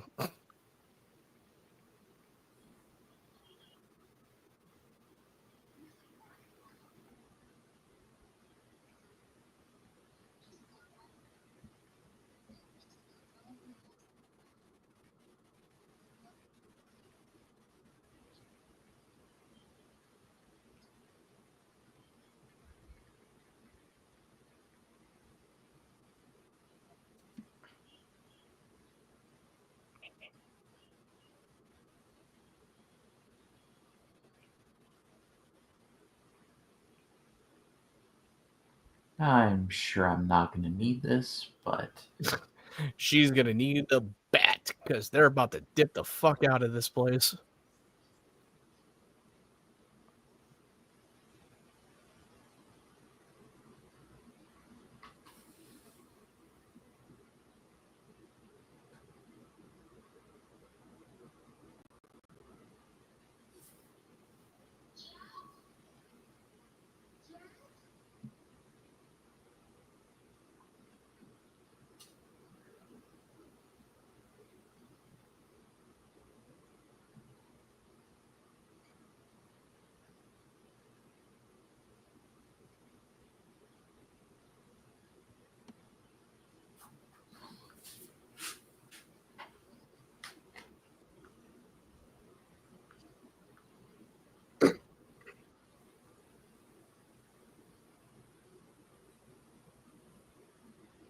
All work and no play makes Jack a dull boy.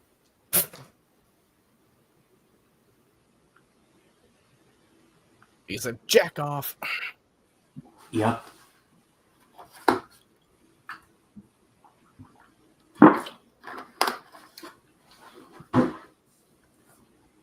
What did he write for a story?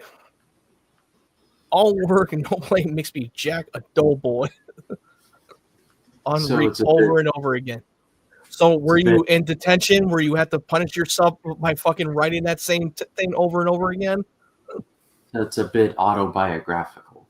Also, that not all that's spelled right. Have you seen that one of it says all work and no play makes Jack a dot? Like,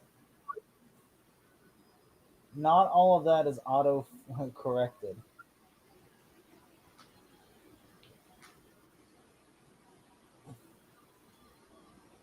All work and no play makes Jack a dull boy.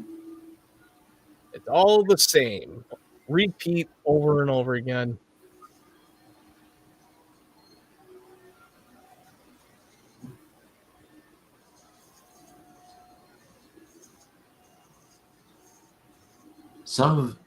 I saw Dill Boy in here. I know they made mistakes. They made mistakes. Dill Boy. This is Dill Bot right there. It just said Dill Bot.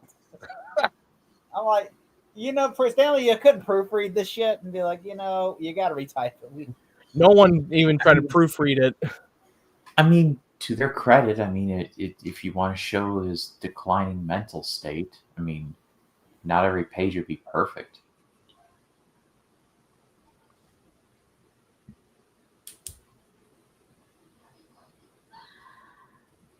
Oh, the furniture's changed again. Oh yeah, it did.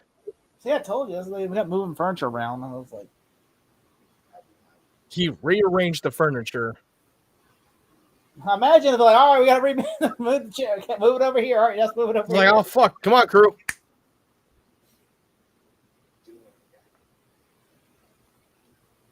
All work and no play makes Jack a dull boy. The dull boy. All work. Also, I get the distinct feeling that these two have worn these same clothes for days.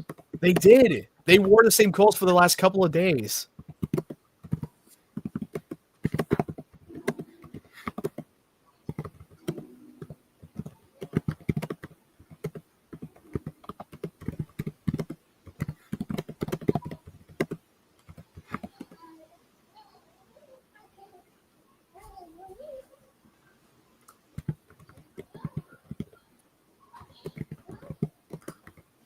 You spelt it wrong. What? You know what? I was wondering if you were going to catch that. You really cannot spell for shit, Jake. I Get some literally spell check. doll. I put doll instead. But doll boy. Learn to spell. Is it fortuitous that you don't know how to spell, you fucking cocksucker? I actually do know how to spell. Okay, I was typing too fast. I didn't look at the keys.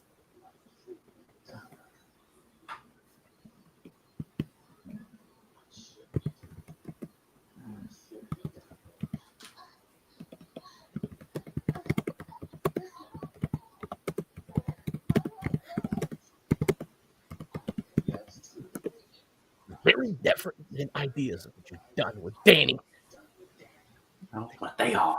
What they are.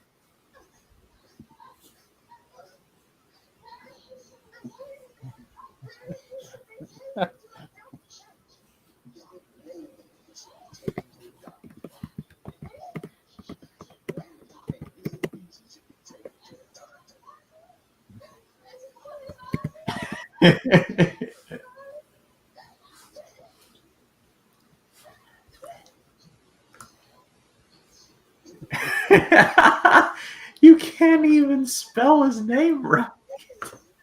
I wrote make instead of because I was in there watching this and I wrote make. You can't. It's 4 letters. I can't. I'm not even in the right mindset now to spell.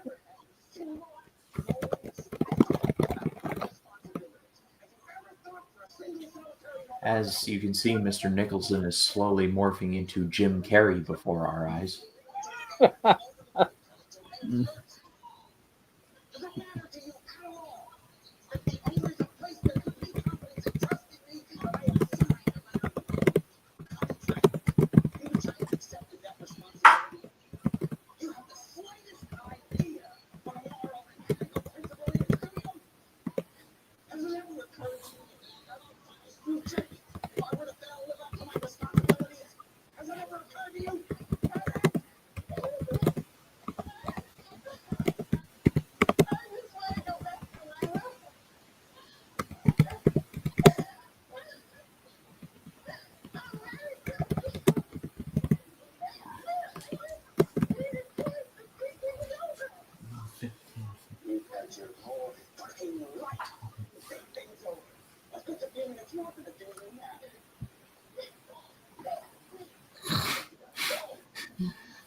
Oh, good word.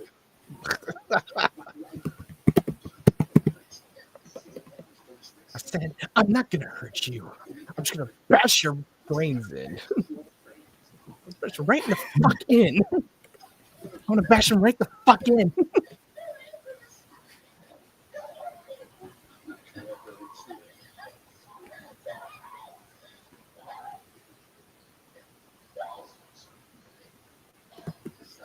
One day.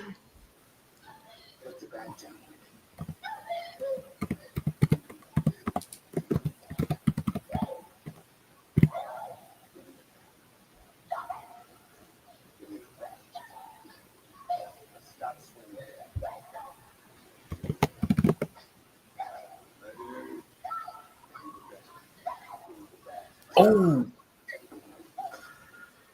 Damn. that was right in the head. Took fall for Chris Tucker. You got knocked the fuck out, man. That's true.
Man.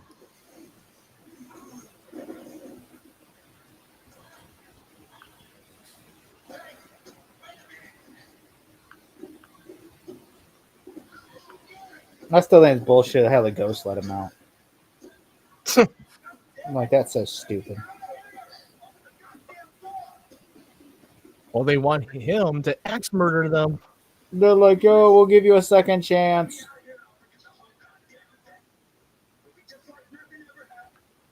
Imagine he actually believes when opens the door based off of that. Yeah.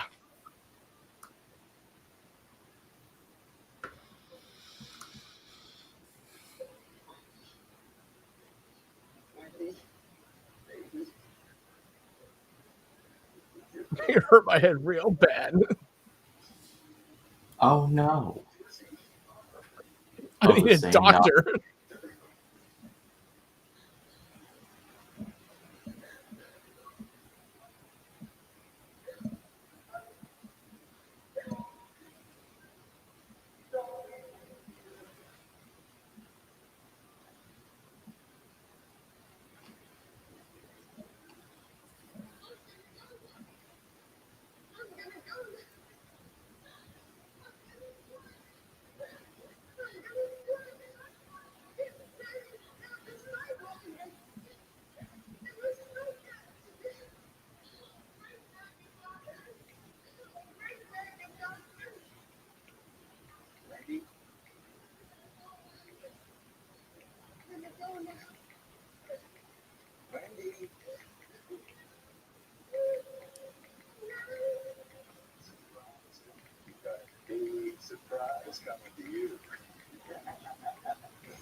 That's the Joker laugh right there. That's when WB wanted to hire Jack Nicholson. And as the then Joker. Michael Keaton shows up and says, I'm here to save the day.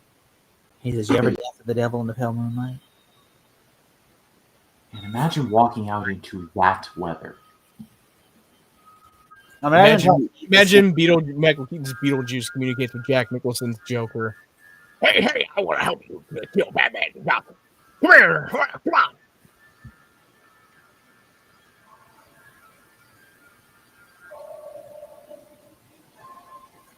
Fuck with that vehicle and fuck with the radio.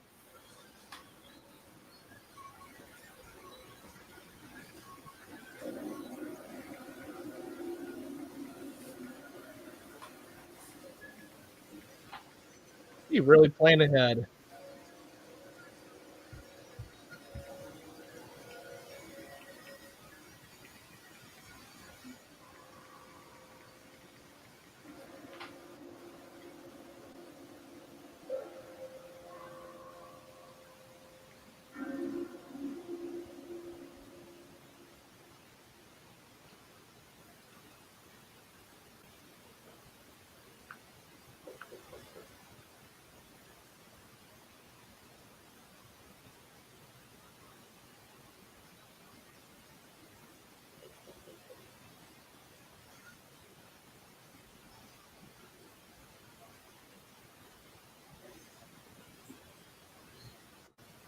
He ate all the junk food, and where does he go to take a shit?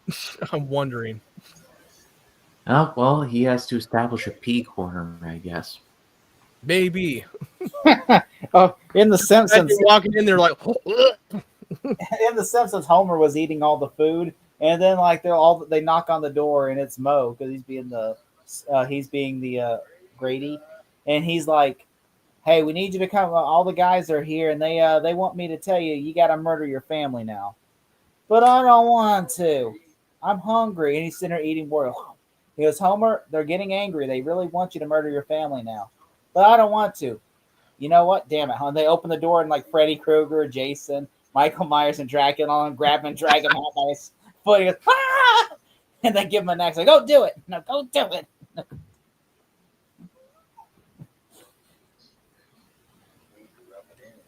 And instead of alcohol, Homer was addicted to TV, and there was no TV, so he's like, must kill family, no family ties.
Open sesame.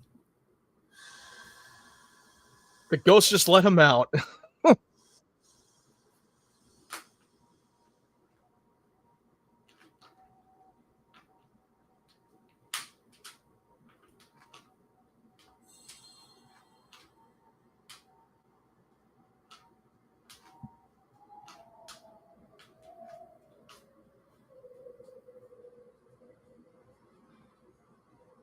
Oh, here comes Dick.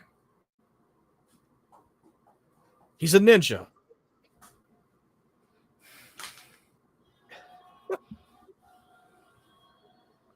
Warrior.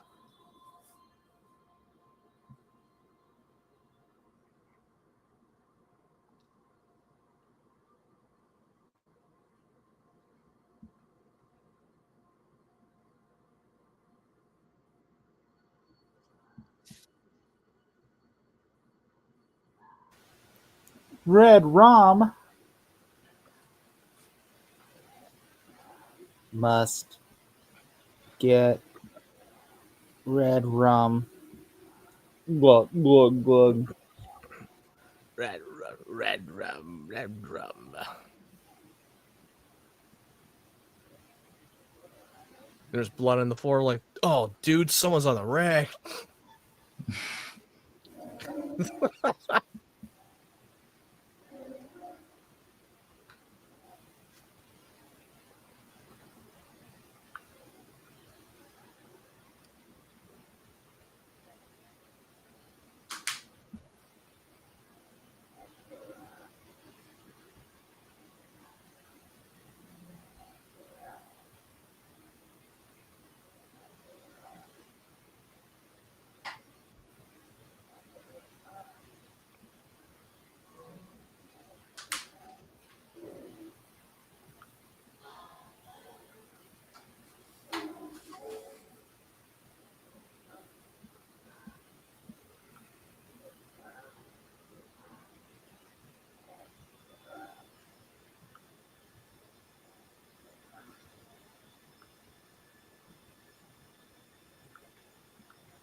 Red rum, red rum, Red rum, red rum, red rum.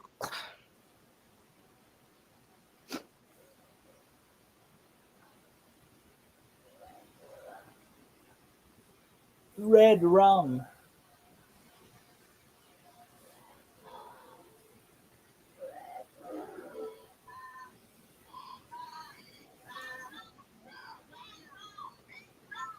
Why wouldn't I would be down there? You know where I would be? I would be down there trying to figure out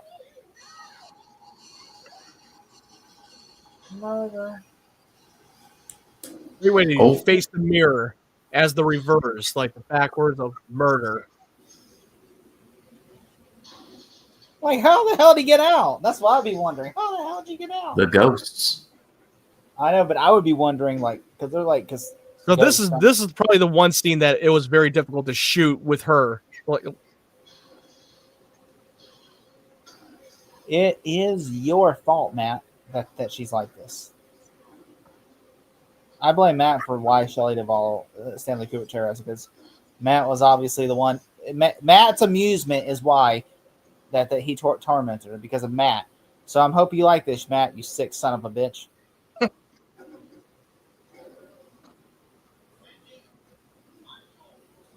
I'm home.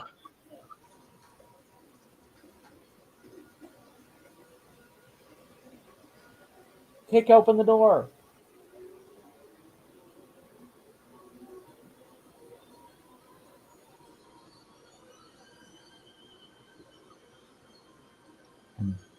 That was an epic slide.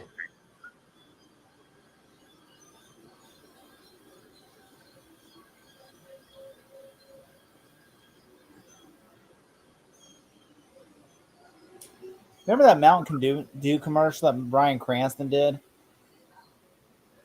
Yeah. With, yeah. Where it's like it says, "I had the new Mountain Dew, zero sugar." Yeah, I saw that commercial. I am thirsty. She goes, and he's like, "Zero sugar." It's him as the twin. I love that commercial.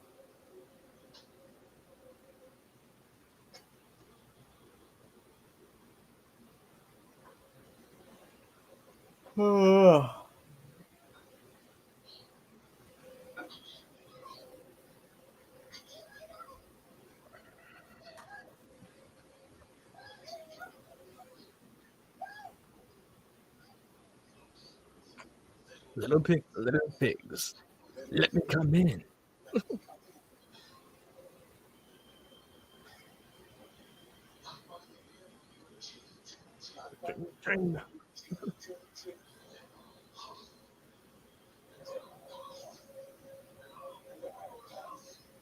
And I'll blow your house down. Yep, the scene where he torments her. Said. You know Wes Craven, how he got Drew Barrymore to cry on Scream, for her murder scene in Scream 1. Yeah. He would show her pictures of dead dogs, dead animals being abused. Oh my God. And to get her to cry. Like, well, you gotta find some fucked up thing how to cry. It's a sense memory of when you're doing acting. Yeah, so he literally had. I don't know why. I'm like, Wes Craven, why do you have dead animal pictures? That's fucked up. That's a little fucking shady shit right there. You're showing dead dogs to an actor. Here it is. Here's Johnny. Oh no, he said here's Johnny. Which they always screenshot every poster for The Shining. And do you know where the line came from? Do you know where it came from? It's not even from this movie that was made from. The Tonight Show, right? Yeah, Johnny Carson. They go, yeah, the Johnny Carson show. Yeah. And now he took it and claimed that shit. Johnny Carson's like, fuck you, Stanley Kubrick, and fuck you, Jack Nicholson.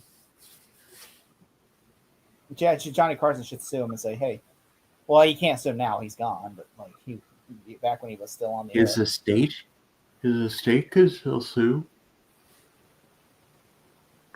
It'd be like if like Jimmy Kimmel song going like after this says, here he says, and here he is. Here's Jimmy Kimmel.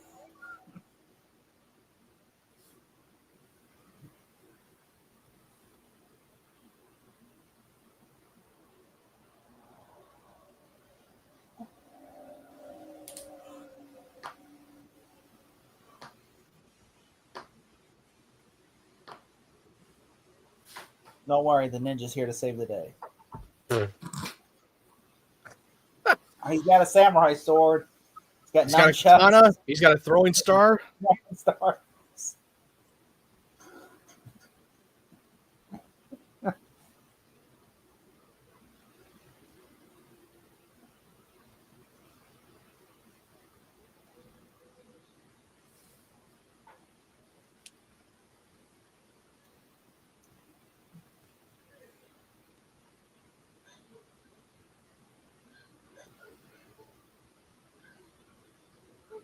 Do you know in the book it's not an axe? It's actually a crochet mallet. Oh yeah. Yeah, in the book, yeah, he doesn't have an axe. He has a mallet, which I'm like, that's so stupid.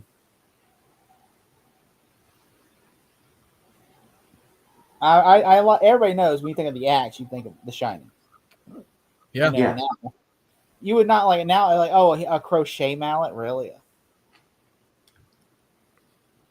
No, Like, it how would is not that gonna be. kill It would not somebody? be like a. It's not like the signature of a murder weapon. It's not cool enough. I'm gonna hit your head. We go pop with a crochet mallet. Come here. Oh, that really by Austin Powers. Oh, that really hurts. Who throws a shoe? Honestly, you fight like a woman. I love that imagine- one. Who throws a shoe? On. Who throws a shoe? Honestly, I like a woman. you fight like a woman. I love that line.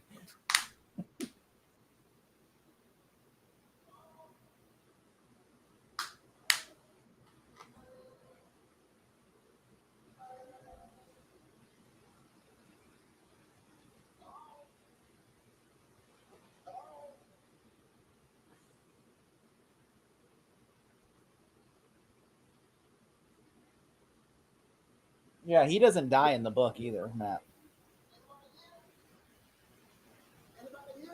Like in the book, because he has a crochet mallet, he just knocks him out with a mallet, and they escape in the thing together. Yeah, Kind of an odd choice that you don't want that you kill off his character in the movie. Well, and also like Jack burns the hotel down at the end. Like he's about to kill Danny, and then like he overcomes. I can't do it, and then he goes downstairs and starts setting the Overlook on fire and tells Danny to run. None of that happens in this movie, though. None of that happens in this movie.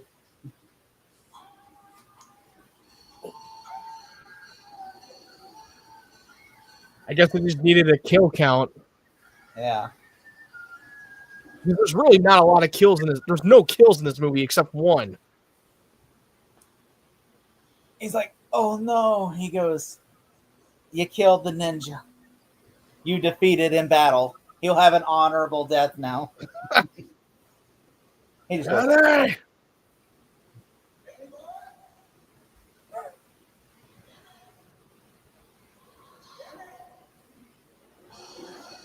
Oh, keep running, boy.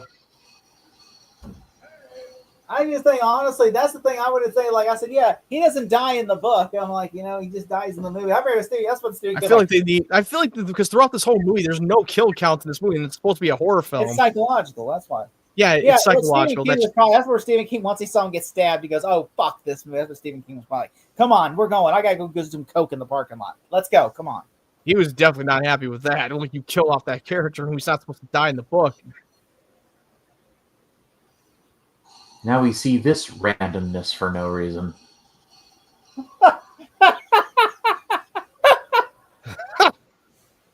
Like what? What the hell? He looks like the character from like John Candy's character from fucking Spaceballs. And they're like, "Hey, you want to come?" That went down and blow Hans. And then all of a sudden, the bear costume just goes back and goes. Oh. And all of a sudden, Diddy's in the lair like, "Yo, I gave them a bunch of money. Watch this." So.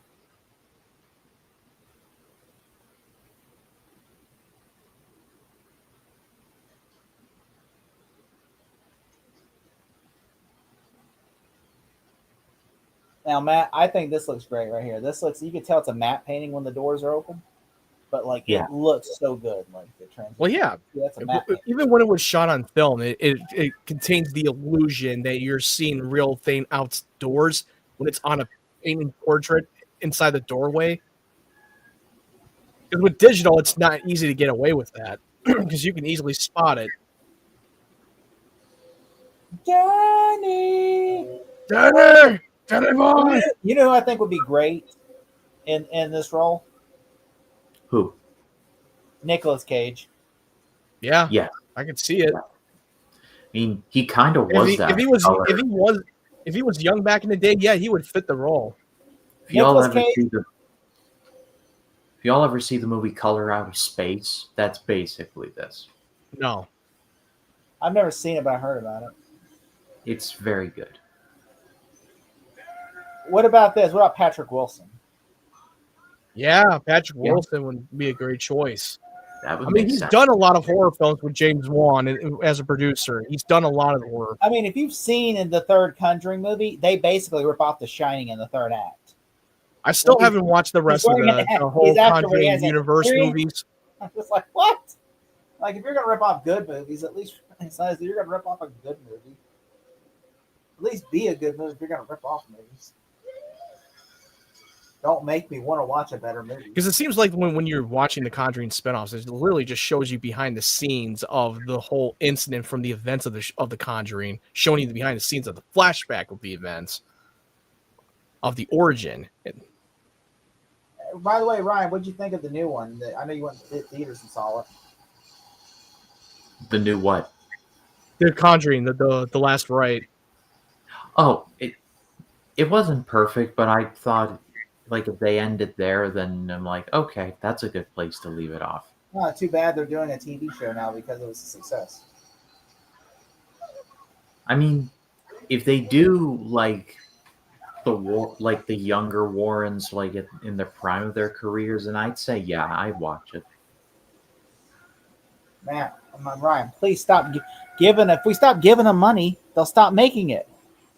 Yeah, but people still go see it. They still shut out their money. You're part of the problem, Ryan. I know. Ryan's like, maybe we should just give them a chance, guys. Come on, maybe the next one will be better. But a lot of people feel like, stop making it. Stop. Why do they keep making it? Because I tapped out after 3. Because they go. I was on board until 3. Then when I saw 3, I'm like, I'm done. I think they should have stopped right there and there. But then they're going to make spinoffs doing from behind the scenes type of thing. Sure. Shelley like Duvall. The Nun, Annabelle. Shelley Duvall has to have one of the greatest scared faces of all time.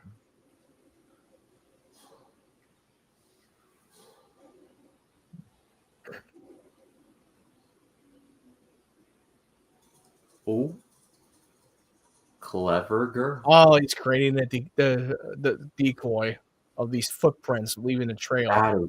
That's low key brilliant. That's fucking bold move.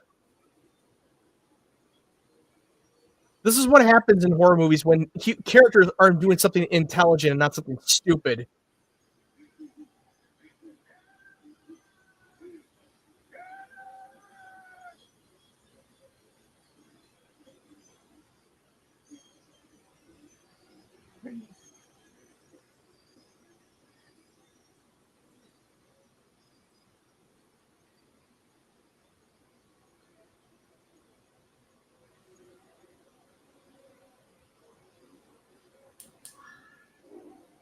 Here comes the bath of blood.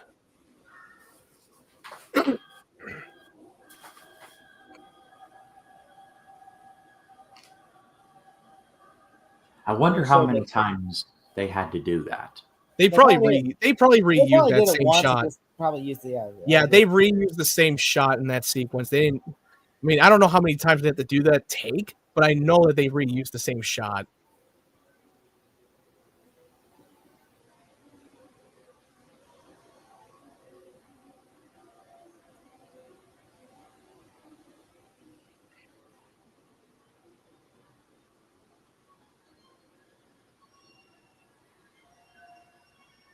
I'm sorry, it's a dead end. Quote from Agent Smith from The Matrix.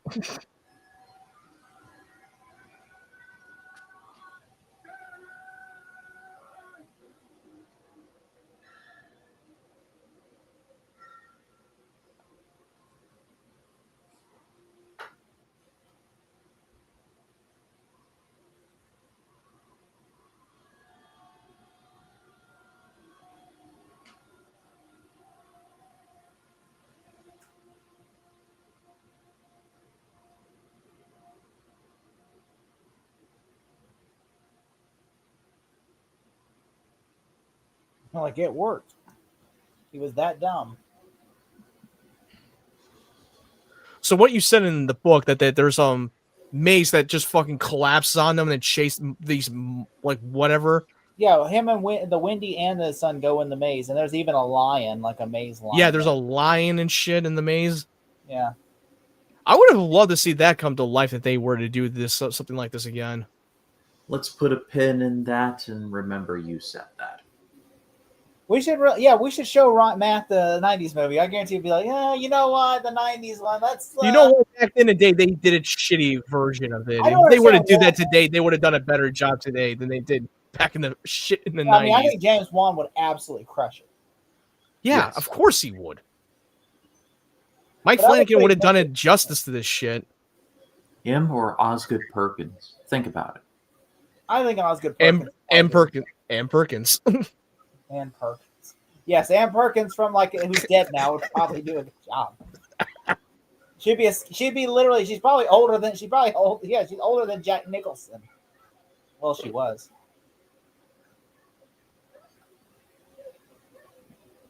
That was a quote from Parks and Rec. If you didn't get that. Ann Perkins. His aunt's last name isn't Perkins? No, wait, Aunt Mark Dukas. No, it was Aunt Mark Dukas. That had to be the one. Aunt Mark Dukas. That's the one. Dukas is his name. I misquoted that. Are you retarded, Matt? Well, yeah, say it out loud for everybody to hear you.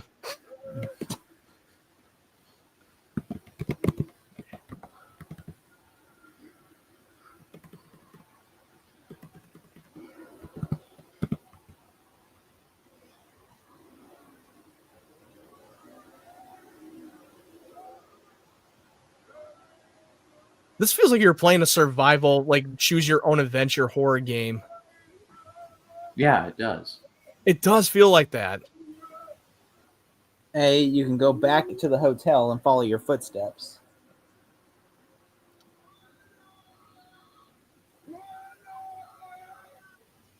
Follow your footsteps, you idiot. And then you're going to go back. You'll go back to the hotel.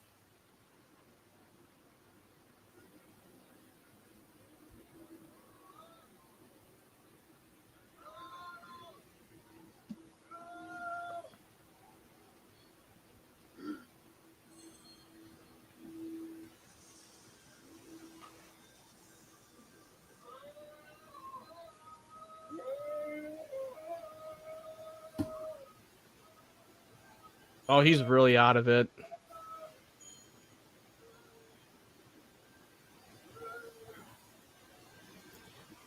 Imagine if, the wife says, Jack, we're over here. You drop the axe, you can get in the vehicle with us. And then he gets in the vehicle and they drive off. Oh, there's the shot. And he's fucking frozen. All right, everyone, chill. There was. Is this how he actually died in the book? No. How did he die? He literally sets the hotel on fire and sacrifices his life. He snaps out of it. Sacrifice. All the ghosts are angry at him, and they tell him no. They said, "Don't do this," and he burns the hotel down. And dude, that kind of would have been an interesting choice if they were to do something like that again. They would have made it. That would have been way more different to differentiate the movie. So in this one now, he's now part enslaved, trapped into a hotel with a lot of these people for all eternity. Yeah. That's basically what it is in that photo album.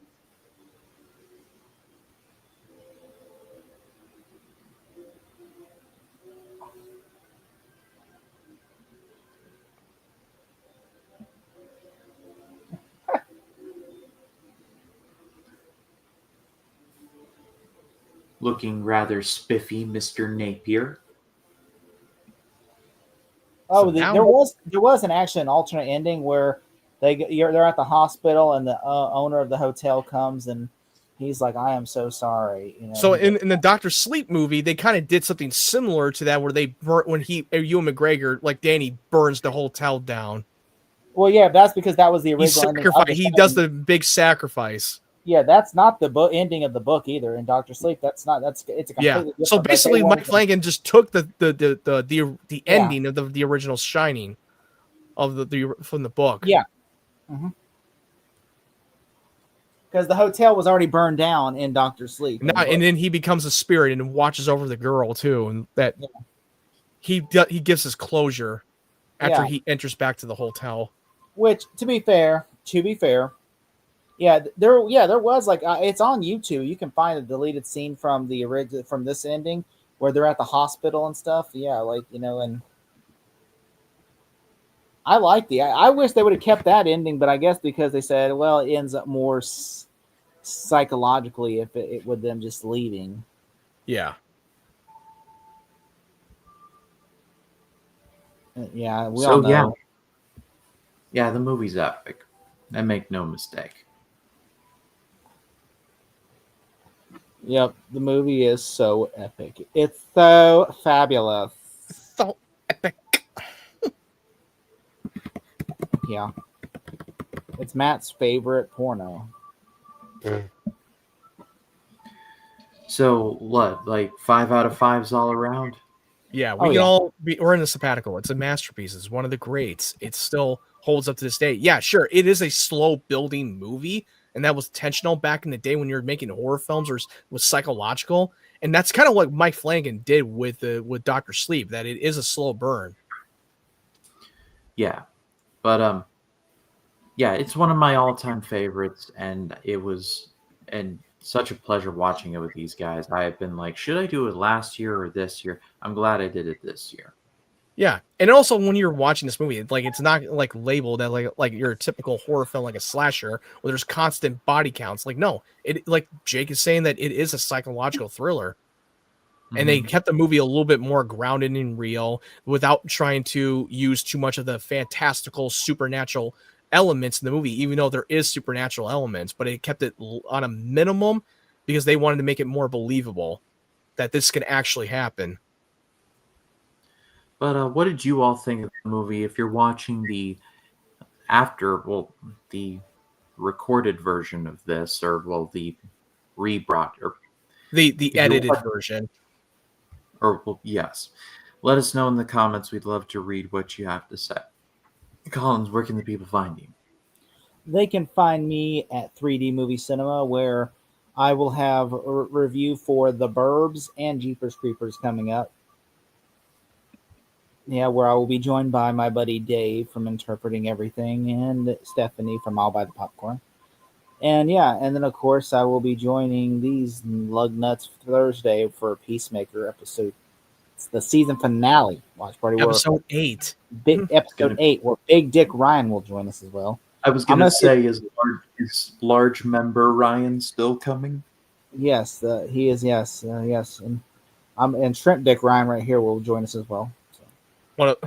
What about the Micro Ryan? He's right there. I asked. He says he's going to join us. Micro Ryan. That should be his name. Yes. Micro Ryan. Micro Ryan. Ryan's like, please don't make that my name up. Matt, what about you? You can find me on my YouTube channel at MattWyatt92. I put up my review for the movie, one battle after another. I have a bunch of trailer reactions that I did with Wicked for Good, the Marvel's Wolverine game, and I will be seeing Tron Ares this weekend, and my review will be up, soon after I see the film. When will you be seeing it? I'm not sure. I got to find a way to make a schedule, whether it's on maybe this weekend, maybe on a Saturday or something. Maybe, or Friday or yeah. You need to. Because I know because I already know that we're going to be busy for tomorrow for Talking Gotham. You can go Friday. Yeah, I can choose Friday. Yeah, because nobody's like Ryan. Yeah, I'm trying to make sure if we're not doing anything on a Friday.